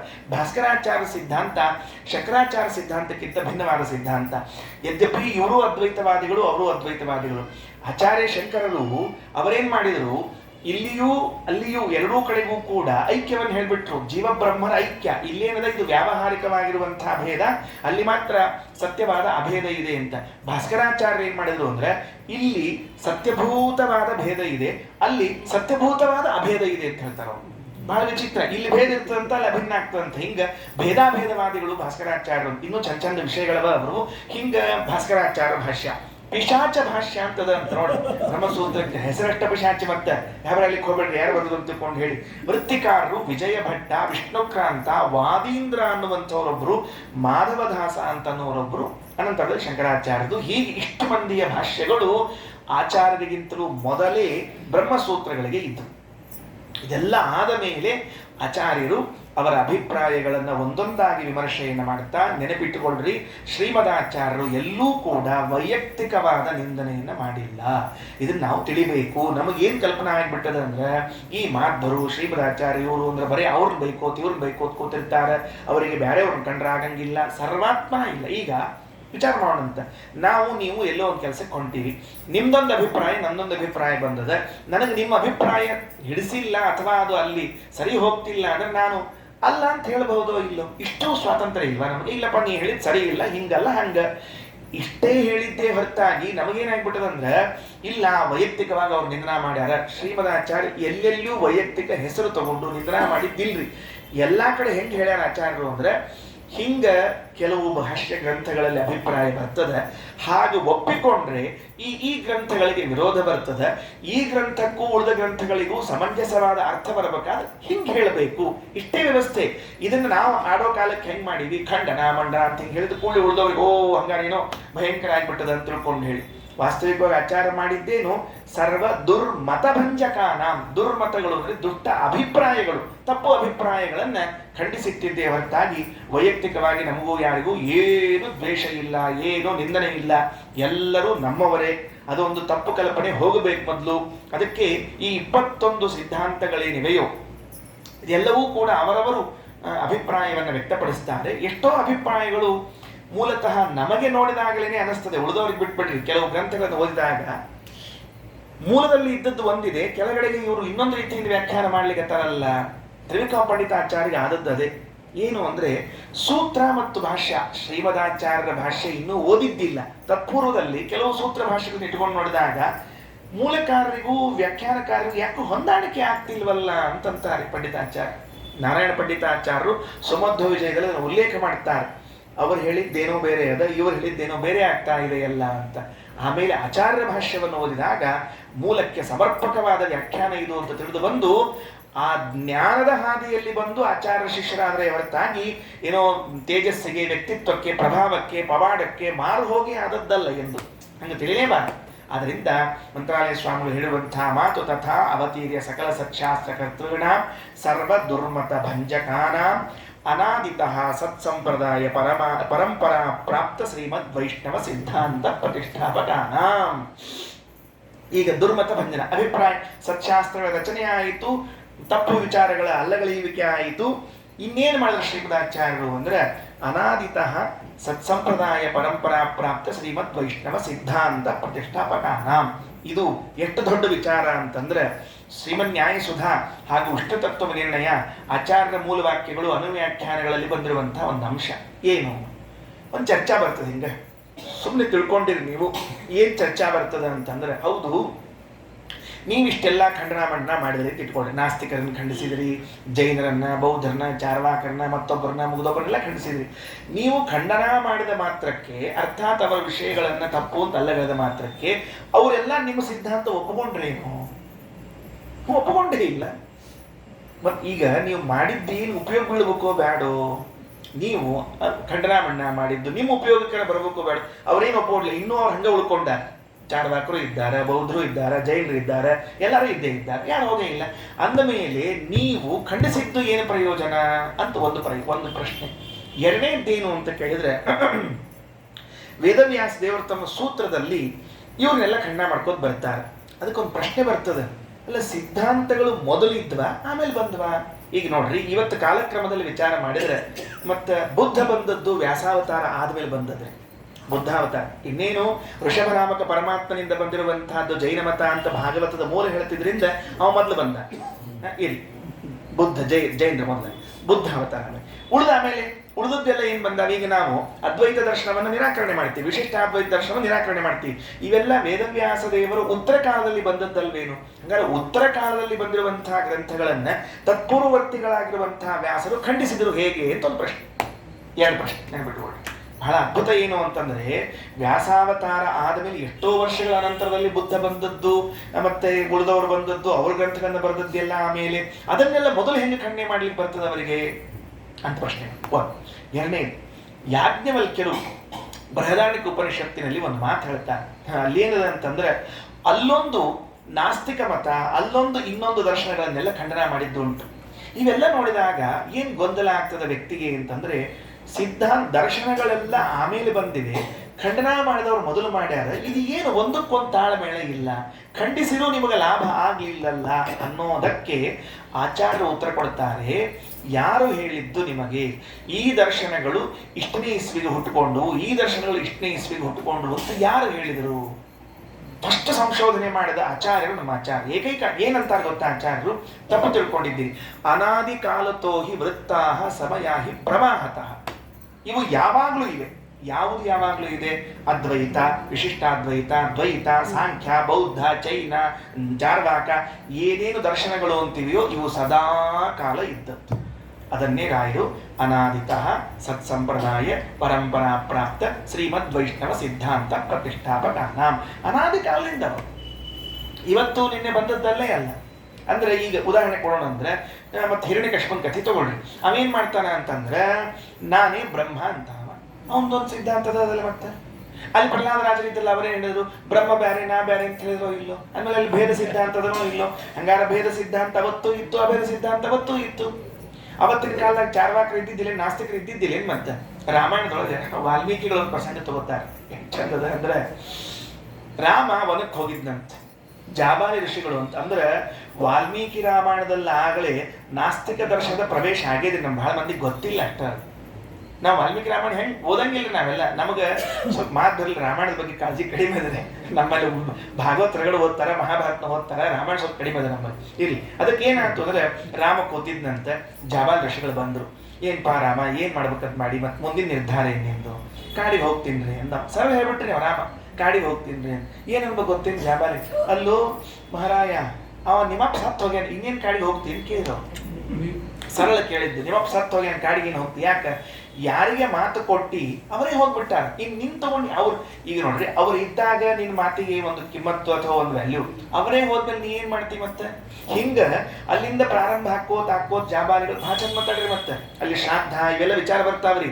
ಶ್ರಾದ್ದ ಮಾಡಿ ಏನ್ ಮಾಡ್ತಿ ತಗೊಂಡು, ಇವೆಲ್ಲ ಕೇಳ್ಕೊತ ಬರ್ತಾರೆ. ಆಗ ರಾಮ ಪ್ರತಿಯೊಂದಕ್ಕೂ ಉತ್ತರಿಸ್ತಾ ಬರ್ತಾನೆ. ಯಾಕೆ ಈ ಪ್ರಸಂಗ ನೆನೆಸಿದೆ ಅಂದ್ರೆ, ವಾಲ್ಮೀಕಿ ರಾಮಾಯಣ ಅಂದ್ರೆ ಇವತ್ತು ಏನೋ ಈ ಲೇಖಕರೆಲ್ಲ ಕೆಲವರು ಕುಡ್ಕೊಂಡು ಒಂದು ಕಾಲ ನಿರ್ಣಯ ಮಾಡ್ಕೊಂಡ್ರೆ ಇರ್ಲಿ, ಆ ಕಾಲಕ್ಕಿಂತಲೂ ಮೊದಲೇ ನಾಸ್ತಿಕ ಸಿದ್ಧಾಂತ ಇತ್ತು ಅಂತಾದ ಮೇಲೆ ಯಾವಾಗ್ಲೂ ಇತ್ತು ಅಂತ ಸಿದ್ಧಾಂತ. ವಾಲ್ಮೀಕಿ ರಾಮಾಯಣದಲ್ಲಿ ಜಾಬಾಲಿ ಋಷಿಗಳ ಬಾಯಿಯಿಂದ ನಾಸ್ತಿಕ ಸಿದ್ಧಾಂತದ ವಿಮರ್ಶೆಯನ್ನ ವಾಲ್ಮೀಕಿಗಳು ಮಾಡಿಸ್ತಾರೆ ಅಂದ್ರೆ ತತ್ಪೂರ್ವದಲ್ಲಿ ಇರಲೇಬೇಕು. ಒಂದು ಇನ್ನೊಂದು ನಮಗೇನಂತ ಅನ್ಕೊಂಡಿವಿ ಅಂದ್ರೆ ಮಹಾಭಾರತ ಮತ್ತದು ಇಲ್ಲಿ ಎಲ್ಲಿ ಅಂದ್ರೆ ವೈವಸ್ವತ ಮನ್ವಂತರದೊಳಗೆ ದ್ವಾಪರ ಯುಗದಾಗ ಆಗ್ಯದ. ತತ್ಪೂರ್ವದಲ್ಲಿ ಮಹಾಭಾರತ ಇದ್ದಿದ್ದಿಲ್ಲ, ಆಗಿದ್ದಿಲ್ಲ, ಅಥವಾ ಬೇರೆ ಕಲ್ಪದಾಗ ಇದ್ದಿದ್ದಿಲ್ಲ ಅಂತ ಹಿಂಗೆಲ್ಲ ಕಲ್ಪನಾ ಇದ್ರೆ ತಪ್ಪು ಅಂತ ತಿಳ್ಕೊಳ್ರಿ. ಯಾಕಂದ್ರೆ ಮಹಾಭಾರತ ಅದಕ್ಕೂ ಮೊದಲೊಮ್ಮೆ ಆಗಿತ್ತು, ಅದಕ್ಕೂ ಮೊದಲೊಮ್ಮೆ ಮಹಾಭಾರತ ಬರೆದಿದ್ರಿ. ಆ ಮಹಾಭಾರತ ಕಾಲಕ್ರಮದಲ್ಲಿ ಲುಪ್ತ ಆತು ಅಂತ ತಿಳ್ಕೊಂಡು ಮತ್ತೊಮ್ಮೆ ವೇದವ್ಯಾಸದೇವರು ಬರೀಬೇಕಾಗ್ತದೆ. ಹಿಂಗೆ ಮಹಾಭಾರತನು ಮತ್ತಾಗಿದೆ. ಅಂದ್ರೆ ಇವೆಲ್ಲ ಅನಾದಿ ಕಾಲದಿಂದ ಬರ್ಕೋತನೇ ಇರ್ತಾ ಹೊರತಾಗಿ ಒಂದೇ ಸರ್ತಿಗೆ ಅಂತೇನಿಲ್ಲ. ಅಂದ ಮೇಲೆ ಅನಾದಿ ಕಾಲದಿಂದ ಇರುವಂತಹದ್ದು ಯಾಕಂತ ಮತ್ ಮುಂದಿನ ಪ್ರಶ್ನೆ ಹೊಸ. ಈಗ ಏನ್ ನೀವು ಹೇಳಿದಂಗೆ ಆಯ್ತು ಅಂದ್ರೆ ಒಟ್ಟಾರೆ ಈ ದರ್ಶನಗಳೆಲ್ಲವೂ ಸದಾ ಇರ್ತಾವ. ಯಾಕ ಅಂದ್ರೆ ನೋಡ್ರಿ, ಎಲ್ಲಿವರೆಗೆ ಸರಕು ಮಾರಾಟಕ್ಕೆ ಬರ್ತದೆ ಹೇಳಿ ನೋಡಂತೆ. ಎಲ್ಲಿವರೆಗೆ ಒಂದು ವಸ್ತು ಮಾರ್ಕೆಟ್ನಾಗ ಯಾಕೆ ಬರ್ತದೆ ಅಂದ್ರೆ ಕೊಂಡ್ಕೊಳ್ಳೋರು ಇರೋ ತನಕ ಮಾರಾಟಕ್ಕೆ ಬರ್ತದೆ. ಸಿಂಪಲ್ ಸಿದ್ಧಾಂತ, ಇದೇನು ಭಾಳ ಗದ್ದಲ ಅಲ್ಲ. ಮಾವಿನ ಹಣ್ಣು ನೀವು ಎಲ್ಲಿ ತನಕ ತಗೋತಿರ್ತೀರಿ ಅಲ್ಲಿ ತನಕ ಅಂಗಡಿಯಾಗ ಬರ್ತಿರ್ತಾವೆ. ಹಣ್ಣಾಗಿರ್ಲಿ, ಕಾಯಿ ಇರ್ಲಿ, ಬಣ್ಣ ಹಾಕಿರ್ಲಿ, ಹಂಗೆ ಇರ್ಲಿ, ಒಟ್ಟು ಕೊಟ್ಟಿರ್ತಾರೆ ನಿಮಗ. ಅಂದ್ರೆ ಆ ಸಿದ್ಧಾಂತಗಳು ಯಾಕೆ ಇವೆ ಅಂದ್ರೆ ಅದರ ಅಭಿರುಚಿ ಉಳ್ಳವರು ಇದ್ದೇ ಇದ್ದಾರೆ, ಸರಕು ಕೊಂಡ್ಕೊಳ್ಳೋರು ಇದ್ದೇ ಇದ್ದಾರಲ್ಲ. ಅದನ್ನ ಶಾಸ್ತ್ರ ಜೀವತ್ರೈವಿಧ್ಯ ಅಂತ ಕರೀತ್ರಿ. ಜೀವತ್ರೈವಿಧ್ಯ ಅಂತ ಕರೆದದ್ದು ಎದಕ್ಕೆ? ಸಾತ್ವಿಕರು, ರಾಜಸರು, ತಾಮಸರು ಕರೆದದ್ದು ಅದಕ್ಕೆ ಅಭಿರುಚಿ ಉಳ್ಳವರು ಇದ್ದಾರೆ ಅಂತ ಅರ್ಥ. ಅದಕ್ಕೆ ಆ ಶಾಸ್ತ್ರಗಳು ಇದ್ದೇ ಇರ್ತಾವ. ಈ ಸ್ವಭಾವ ಅನಾದಿ, ಶಾಸ್ತ್ರ ಅನಾದಿ. ಅದಕ್ಕೆ ಟೀಕಾ ಶ್ರೀಮದಾಚಾರ್ಯ ಮಾತನ್ನ ರಾಯರು ಹೇಳಿದ್ರು, ಅನಾದಿತಃ ಸತ್ಸಂಪ್ರದಾಯ ಪರಂಪರಾ ಪ್ರಾಪ್ತ ಶ್ರೀಮದ್ ವೈಷ್ಣವ ಸಿದ್ಧಾಂತ ಪ್ರತಿಷ್ಠಾಪಕ. ಎಷ್ಟು ಇದರ ವಿಚಾರಗಳವ ನಾವೇನೋ ಸುಮ್ಮನೆ ಸರಳ ತಿಳ್ಕೊಂಡ್ಬಿಟ್ಟಿರ್ತೀವಿ. ರಾಯರೊಂದು ಮಾತು ಬರೆದ್ಬಿಟ್ರು ಅನಾದಿ ಕಾಲ, ಅನಾದಿ ಕಾಲದ ಹಂಗೆ ಇರಂಗಿಲ್ರಿ. ಅದೆಲ್ಲ ರಾಯರಷ್ಟು ಆಲೋಚನೆ ಮಾಡಿ ಅದರ ಅರ್ಥ ಆಚಾರ್ಯರ ಗ್ರಂಥಗಳು, ಟೀಕಾಕೃತ್ಪಾದರ ಗ್ರಂಥಗಳು, ಬ್ರಹ್ಮಸೂತ್ರಗಳು, ವೇದಗಳು ಪ್ರತಿಯೊಂದನ್ನು ವಿಮರ್ಶೆ ಮಾಡಬೇಕಲ್ಲ. ಹಾಗಾಗಿ ಅದ್ವೈತ ದರ್ಶನ, ವಿಶಿಷ್ಟಾದ್ವೈತ ದರ್ಶನ, ಮಾಧ್ವ ದರ್ಶನ ಹೆಸರು ಚೇಂಜ್ ಇದ್ವು. ಇವಕ್ಕೆಲ್ಲದು ಇವೇ ಹೆಸರು ಇದ್ದಿದ್ದಿಲ್ಲ, ನೆನಪಿಟ್ಟುಕೊಳ್ರಿ. ಇವ ಹೆಸರು ಇದ್ದಿದ್ದಿಲ್ಲ. ಕಪಿಲ ಬರೆದ ಸಾಂಖ್ಯಶಾಸ್ತ್ರ, ಇನ್ನೊಂದೇನೋ ಹೆಸರಿತ್ತು. ಈಗ ಬ್ರಹ್ಮದೇವರೊಂದು ಶಾಸ್ತ್ರ ಬರೆದಾರ, ಬಹಳ ಮಂದಿಗೆ ಗೊತ್ತಿಲ್ಲ ನಮಗೆ. ಇವರು ಟೀಕಾಕೃತ್ಪಾದ ಸುಧಾದೊಳಗೆ ಬರೀತಾರೆ. ಸುಧಾದೊಳಗೆ ಟೀಕಾಕೃತ್ಪಾದ ಹೇಳೋ ಕಾಲಕ್ಕೆ ಒಂದು ಮಾತು ಹೇಳ್ಯಾರ. ಅದನ್ನ ಭಾಷ್ಯದೀಪಿಕಾಕಾರ ಜಗನ್ನಾಥ ಯತಿಗಳು ಅಂತ ಅವರು ವ್ಯಾಸರಾಜ ಮಠದ ಸ್ವಾಮಿಗಳು, ವ್ಯಾಸರಾಜರ ಅನಂತರದಲ್ಲಿ ಬಂದವರು. ಅವರು ತಮ್ಮ ಭಾಷ್ಯದೀಪದ ಒಂದು ಮಾತು ಬರೀತಾರೆ. ಬ್ರಹ್ಮದೇವರು ಬರೆದಿರುವಂತಹ ಒಂದು ದರ್ಶನ ಸಿದ್ಧಾಂತ ಅದು ಅಂತ ನಿಮ್ಗೆ ಗೊತ್ತದೆ ಏನು? ಯಾಕಂದ್ರೆ ರುದ್ರದೇವರು ಬರೆದದ್ದು ಗೊತ್ತದೆ ನಮಗೆ. ಪಾಶಪತಾಗಮ ಅಂತ ತಿಳ್ಕೊಂಡು ಬ್ರಹ್ಮದೇವರು ಬರೆದಿದ್ರು. ಏನು? ಹೈರಣ್ಯ ಗರ್ಭ ಆಗಮ ಅಂತ ಹೆಸರು. ಅಂದ್ರೆ ಹಿರಣ್ಯ ಗರ್ಭನಿಂದ ಬಂದ ಆಗಮ ಅಂತ. ಅದು ಇವತ್ತೆಲ್ಲಿ ಉಳ್ಕೊಂಡದ ಅಂತ ಒಂದು ಪ್ರಶ್ನೆ ಕೇಳ್ತಾರೆ. ಎಲ್ಲಿ ಉಳ್ಕೊಂಡದಂದ್ರೆ ಪತಂಜಲಿ ಬರೆದಿರುವಂತಹ ಶಾಸ್ತ್ರ ಅದರದ್ದು ಮೂಲ ಅಂತ ಬರೀತಾರೆ. ಇವತ್ತೇನು ನಾವು ಪತಂಜಲಿಗಳು ಯೋಗಶಾಸ್ತ್ರ, ಅಷ್ಟಾಂಗ ಮೊದಲಾದವು ಅಂತ ಕೇಳ್ತೀವಿ. ಇದಕ್ಕೆ ಮೂಲ ಯಾವುದು ಅಂದ್ರೆ ಚತುರ್ಮುಖ ಬ್ರಹ್ಮ ಬರೆದಿರುವಂತಹ ಒಂದು ಗ್ರಂಥ ಅಂತ ತಿಳಿಸಿಕೊಡ್ತಾರೆ. ಅಂದ ಮೇಲೆ ಇವ ಎಲ್ಲ ಇದ್ದದ್ದೇ, ಯಾವುದು ಹೋಗೋದಿಲ್ಲ. ಏನಾಗಿರ್ತಾವ? ಕಾಲಕ್ರಮದೊಳಗ ಕೆಲವು ತೆಳೆಗಳಿರ್ತಾವ. ಹೆಂಗ ಭೂಮಿ ಕೆಳಗಿಳಿದಾಗ ವರಾಹದೇವರು ತಂದು ಮ್ಯಾಲಿಟ್ರು, ಹಂಗ ಶ್ರೀಮದಾಚಾರ್ಯರು ಅವರ ಅವತಾರ ಮಾಡುವ ಕಾಲದವರೆಗೆ ಸಿದ್ಧಾಂತಗಳೆಲ್ಲ ಕೆಳಗಿಳಿದಿತ್ತು, ಗ್ರಾಫ್ ಒಳಗೆ ಕೆಳಗೆ ಬಂದಿತ್ತು. ಅನಾದಿತಃ ಸತ್ಸಂಪ್ರದಾಯ ಪರಂಪರಾ ಪ್ರಾಪ್ತ ಶ್ರೀಮದ್ ವೈಷ್ಣವ ಸಿದ್ಧಾಂತ ಪ್ರತಿಷ್ಠಾಪಕನ ಅಂತ ಮೇಲೆ ತಂದು ಕೊಡ್ಸಿ. ಇದು ರಾಯರ ವಾಕ್ಯಕ್ಕೆ ಅರ್ಥ. ಅದಕ್ಕೆ ರಾಯರು ಒಂದೊಂದು ವಾಕ್ಯ ಓದೋ ಕಾಲಕ್ಕೆ ನನಗೆ ಇವತ್ತು ಅನಿಸ್ತ್ರಿ, ಇದು ಓದೋ ಕಾಲಕ್ಕೆ ಬಹಳ ಶ್ರಮ ಆಗ್ತದೆ. ಪ್ರಾಮಾಣಿಕವಾಗಿ ಹೇಳ್ಬೇಕು ಅಂದ್ರೆ ಯಾಕೆ ಶ್ರಮ ಆಗ್ತದೆ ಅಂದ್ರೆ ರಾಯರ ಬುದ್ಧಿ ಅದು ಸಾಗರ. ರಾಯರ ಬುದ್ಧಿ ಬಹಳ ದೊಡ್ಡ ಸಾಗರದ ರೀ. ಎಷ್ಟು ದೊಡ್ಡ ಸಾಗರದ ಅಂದ್ರೆ ನಿಮ್ಗೊಂದು ಆಶ್ಚರ್ಯ ಹೇಳ್ತೀನಿ. ಒಂದು ಗ್ರಂಥದೊಳಗೆ ಒಂದ್ ಕಡೆ ವ್ಯಾಖ್ಯಾನ ಮಾಡಿದ್ರು ಅಂದ್ರೆ ಮತ್ತೊಂದ್ ಕಡೆ ಅದನ್ನ ವ್ಯಾಖ್ಯಾನ ಮಾಡಂಗಿಲ್ರಿ. ಅವ್ರು ಹೇಳ್ತಾರ ಏನಂತಂದ್ರೆ ಅಲ್ಲಿ ನೋಡ್ಕೊಂಡ್ಬಿಡ್ರಿ ಅಂತ ಹೇಳ್ತಾರ. ಅಷ್ಟು ನೆನಪಿನ ಶಕ್ತಿ ಅವ್ರಿಗೆ, ಅಷ್ಟು ನೆನಪಿನ ಅಂದ್ರೆ ಅಷ್ಟು ಬುದ್ಧಿ ನಿಸ್ತಾರ. ಸರ್ವಮೂಲ ಗ್ರಂಥಗಳಲ್ಲಿ ಎಲ್ಲೆಲ್ಲಿ ರಾಯರು ವ್ಯಾಖ್ಯಾನ ಮಾಡ್ತಾರೋ ಒಂದು ಕಡೆಗೂ ಒಮ್ಮೆ ಪೆನ್ ಎತ್ತಿ ಇನ್ನೊಂದು ಕಡೆಗೆ ಬರ್ದಿಲ್ಲ. ಹಂಗ ಒಂದೆರಡು ವ್ಯತ್ಯಾಸ ಆಗಿದ್ದು ಅದು ವಿಷಯ ಅಲ್ಲ. ಯಾಕಂದ್ರೆ ಅದೇನೋ ಅನಿವಾರ್ಯ ಇರ್ತದೆ, ಬರೆದಿರ್ತಾರ. ಬರೆಯೋ ಕಾಲಕ್ಕೆ ರಾಯರು ಎಷ್ಟು ಚಂದ ವ್ಯವಸ್ಥೆ ಅಂದ್ರೆ ಅದಕ್ಕೆ ವಾದೀಂದ್ರ ತೀರ್ಥರು ಉಕ್ತಂ ನೋ ಭಕ್ತಿ ಭೂಯ ಕ್ವಚಿದಪಿ ಲಿಖಿತಂ ನೈವ ನಿರ್ಮಾಷ್ಟಿ ತಸ್ಮಾದಸ್ಮಾದಿ ಸತ್ಪ್ರಬಂಧ ಪ್ರಣಯನ ವಿಷಯೇ ಸ್ತೂಯತೆ ರಾಘವೇಂದ್ರ. ಉಕ್ತಂ ನೋ ಭಕ್ತಿ ಭೂಯ. ಬರೆದ ಮೇಲೆ ಮತ್ತೆ ಬರೆಯೋ ಜಾಯಮಾನ್ ನಿಮ್ಗೆ ಇಲ್ಲೇ ಇಲ್ಲ. ನಾವು ಹೇಳಿದ್ದ ಹೇಳ್ತಿರ್ತೀವಿ. ನಾಳೆ ಎಷ್ಟಕ್ಕೆ ಉಪನ್ಯಾಸ ಮತ್ತೆ ಹೇಳೋದೀಗ.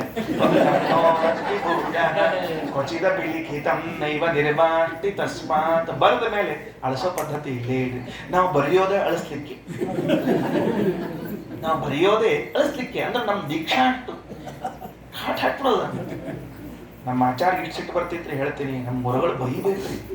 ಬರೋದು ಅದ್ರ ಮೇಲೆ ಹಿಂಗೆ ಕಾಟ್ ಹಾಕಿದ್ರೆ ಕೊಲ್ಲಬೇಕು ಅಂತ ಇಟ್ಕೊಂಡಿದ್ದೇನು ಅನ್ಬೇಕು. ನಮ್ಗೆ ಹಾಬ್ರಿ, ಯಾರನ್ನ ಕೊಲ್ಬೇಕ್ರಿ ಆಚಾರ್ಯ? ಅಕ್ಷರಾಭಿಮಾನಿ ದೇವತೆಗಳನ್ನ ಕೊಲ್ಬೇಕು ಅಂತ ಇಟ್ಕೊಂಡಿದ್ದೀಯಾ ಕಾಟ್ ಹಾಕಿ ಅಂತ ಕೇಳ್ತಿರ್ಬೇಕ್ರಿ. ಅಷ್ಟು ದೀಕ್ಷೆ ಎಂದು ಬರದತ್ರ ಕಾಟ್ ಹಾಕ್ಬಾರ್ದು. ಚಿಕ್ಕ ಕಾಟ್ ಹಾಕ್ಬೋದು, ತಪ್ಪು ಹಾಕ್ಬೋದು, ತೋತೋ. ಅದಕ್ಕೆ ರಾಯರು ಎಂದೂ ಅಂತ ಕೆಲಸ ಮಾಡಿಲ್ಲ. ಉಕ್ತಂ ನೋ ಭಕ್ತಿ ಭೂಯ ಕ್ವಚಿದ ಪಿಲಿಖಿತಂ ನೈವ ನಿರ್ಮಾಷ್ಟಿ ತಸ್ಮಾತ್. ಅಂದ್ರೆ ನಿಮಗೊಂದು ಮಜಾ ಹೇಳ್ತೀನಿ. ಎಲ್ಲೋ ತತ್ವಪ್ರಕಾಶಕ್ಕಾದಾಗ ಎಲ್ಲೋ ಒಂದು ವಾಕ್ಯ ಬರೀತಿರ್ತಾರೆ, ಪರಿಮಳದಾಗ ಎಲ್ಲೋ ಒಂದು ಕಡೆ ಬರೀತಿರ್ತಾರೆ ಅಂತ ಇಟ್ಕೊಳ್ರಿ. ಬರೆಯೋ ಕಾಲಕ್ಕೆ ಅವ್ರಿಗೆ ಏನ್ ನೆನಪಿರ್ತದೆ ಅಂದ್ರೆ ಇದಕ್ಕೆ ಸಂಬಂಧಪಟ್ಟ ಇನ್ನೊಂದು ವಿಷಯವನ್ನ ತತ್ವಪ್ರಕಾಶಕ್ಕಾದ ಭಾವದೀಪದೊಳಗೆ ಎಷ್ಟನೇ ಅಧಿಕಾರದೊಳಗೆ ಇಲ್ಲಿ ಹೇಳೋನಿದ್ದೀನಾದ್ರಿಂದ ಇಲ್ಲಿ ಹೇಳೋದು ಬೇಡ. ಯೋ ಎಲ್ಲಿ ಏನ್ ಸಂಬಂಧ? ಚಂದ್ರಿಕಾ ಪ್ರಕಾಶ ಅಂತ ವ್ಯಾಖ್ಯಾನ ಬರೀತಾರೆ. ಚಂದ್ರಿಕಾ ಪ್ರಕಾಶದ ವ್ಯಾಖ್ಯಾನದಲ್ಲಿ ಅಲ್ಲೇನೋ ಹೇಳೋರಿದ್ದಾರೆ, ಅದನ್ನು ಸುಧಾದೊಳಗೆ ಇಲ್ಲಿ ಮಾತಾಡೋದಿಲ್ಲ. ಗಂಭೀರ ಬಿಡ್ತಾರೆ. ತದುಕ್ತಂ ಅಸ್ಮತ್ ಪ್ರಕಾಶಕಾಯ ಅಲ್ಲಿ ನೋಡ್ಕೊಂಡ್ಬಿಡ್ರಿ, ಮುಗಿದು ಹೋದ ಕೆಲಸ. ಅಂದ್ರೆ ಇಷ್ಟು ಬುದ್ಧಿಯೊಳಗೆ ಅವ್ರ ಗ್ರಂಥ ಇಟ್ಕೊಂಡು ಹೊತ್ತೊಳಗೆ ನೀವು ಈ ಒಂದು ವಾಕ್ಯ ತಥಾ ಅವತೀರ್ಯ ಸಕಲ ಸಚ್ಚಾಸ್ತ್ರ ಕರ್ತೃಣಾಂ ಸರ್ವದುರ್ಮತ ಭಂಜಕಾನಾಂ ಅನಾದಿತ ಸತ್ಸಂಪ್ರದಾಯ ಪರಂಪರಾ ಪ್ರಾಪ್ತ ಶ್ರೀಮದ್ ವೈಷ್ಣವ ಸಿದ್ಧಾಂತ ಪ್ರತಿಷ್ಠಾಪಕಾನಾಂ. ಈ ವಾಕ್ಯ ಅರ್ಥ ಮಾಡ್ಕೋಬೇಕಾದ್ರೆ ಎಷ್ಟೆಲ್ಲ ನಮ್ದು ಪ್ರಯಾಸ ಆಗಬೇಕು, ಓಡಿ ಹೋಗಿ ಬರಬೇಕು. ಅತಯೇವ ಭಗವತ್ ಪರಮಾನುಗ್ರಹ ಪಾತ್ರ ಭೂತಾನಾಂ ಸರ್ವದಾ ಭಗವದಾಜ್ಞೆಯ ಭಗವತ್ ಸನ್ನಿಧೌ ಪೂಜ್ಯಾನಾಂ ತಥಾ ಭಗವತಾ ದತ್ತವರಾಣಾಂ. ಇದಕ್ಕೆಲ್ಲದಕ್ಕೂ ಮಹಾಭಾರತ ತಾತ್ಪರ್ಯದ ವಾಕ್ಯ, ಒಂದೊಂದೊಂದೊಂದು ವಾಕ್ಯಗಳು. ಮತ್ತೆ ಏನದ? ಭಗವತ್ ಸನ್ನಿಧೌ ಪೂಜ್ಯಾನಾಂ. ನಾಳೆ ವಿವರಣೆ ಮಾಡ್ತೀರಿ.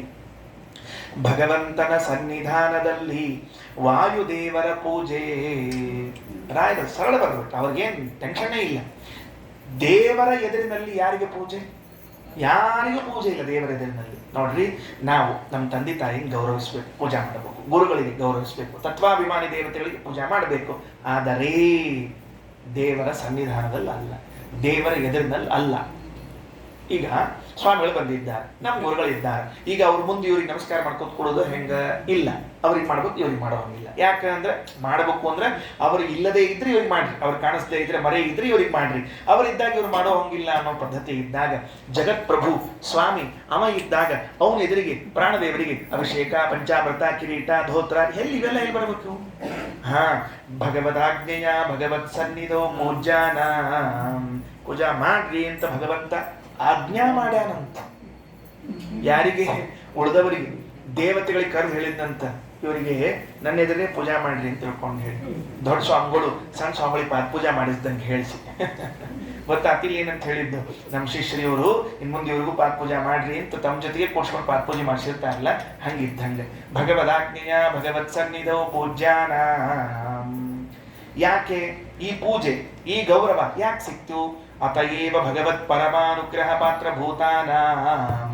ಭಗವಂತನ ಪರಮಾನುಗ್ರಹಕ್ಕೆ ಪಾತ್ರರಾದದ್ದರಿಂದ ಭಗವತ್ ಸನ್ನಿಧಾನದಲ್ಲಿ ಪೂಜೆಗಿತ್ತು. ರಾಯರು ಬಹಳ ಬುದ್ಧಿವಂತರು. ಬರೇ ಭಗವತ್ ಪಾತ್ರ ಭೂತ ಅಂತ ಹೇಳಿಲ್ಲ, ಹಿಂದಿನ ವಾಕ್ಯವನ್ನು ಮುಂದಿನ ವಾಕ್ಯಕ್ಕೆ ಲಿಂಕ್ ಮಾಡ್ತಾರ. ಅತಯೇವ ಭಗವತ್ ಪರಮಾನುಗ್ರಹ ಪಾತ್ರ ಭೂತಾನಾಂ. ಶ್ರೀಮದ್ ವೈಷ್ಣವ ಸಿದ್ಧಾಂತ ಪ್ರತಿಷ್ಠಾಪನೆ ಮಾಡಿದ್ದಕ್ಕೇನೆ ಭಗವಂತನ ಪರಮಾನುಗ್ರಹಕ್ಕೆ ಪಾತ್ರರಾಗಿದ್ದಾರೆ ಅಂತ ಲಿಂಕ್ ಮಾಡ್ತಾರೆ, ನೆನಪಿಟ್ಟುಕೊಳ್ಳ್ರಿ. ಅಂದ್ರೆ ದೇವರು ಯಾತಕ್ಕಾಗಿ ಅನುಗ್ರಹ ಮಾಡ್ತಾನೆ? ವೈಷ್ಣವ ಸಿದ್ಧಾಂತ ಪ್ರತಿಷ್ಠಾಪನೆ ಮಾಡಿದ್ರೆ ಅನುಗ್ರಹ ಮಾಡ್ತಾನೆ. ಶ್ರೀಕೃಷ್ಣ ನಮಸ್ತೆ. ಅಕ್ಷಯಂ ಕರ್ಮ ಯಸ್ಮಿನ್ ಪರೇ ಸ್ವರ್ಪಿತಂ ಪ್ರಕ್ಷಯಂ ಯಾಂತೆ ದುಃಖಾನಿ ಯನ್ನಾಮತಃ. ಅಕ್ಷರೋ ಯೋಜನಃ ಸರ್ವದೈವಾಮೃತಃ ಕುಕ್ಷಿಗಂ ಯಸ್ಯ ವಿಶ್ವಂ ಸದಾ ಜಾದಿಕಂ. ಪ್ರೀಣಯಾಮೋ ವಾಸುದೇವಂ ದೇವತಾ ಮಂಡಲಾಖಂಡಮಂಡಲಂ. ಪ್ರೀಣಯಾಮೋ ವಾಸುದೇವಂ.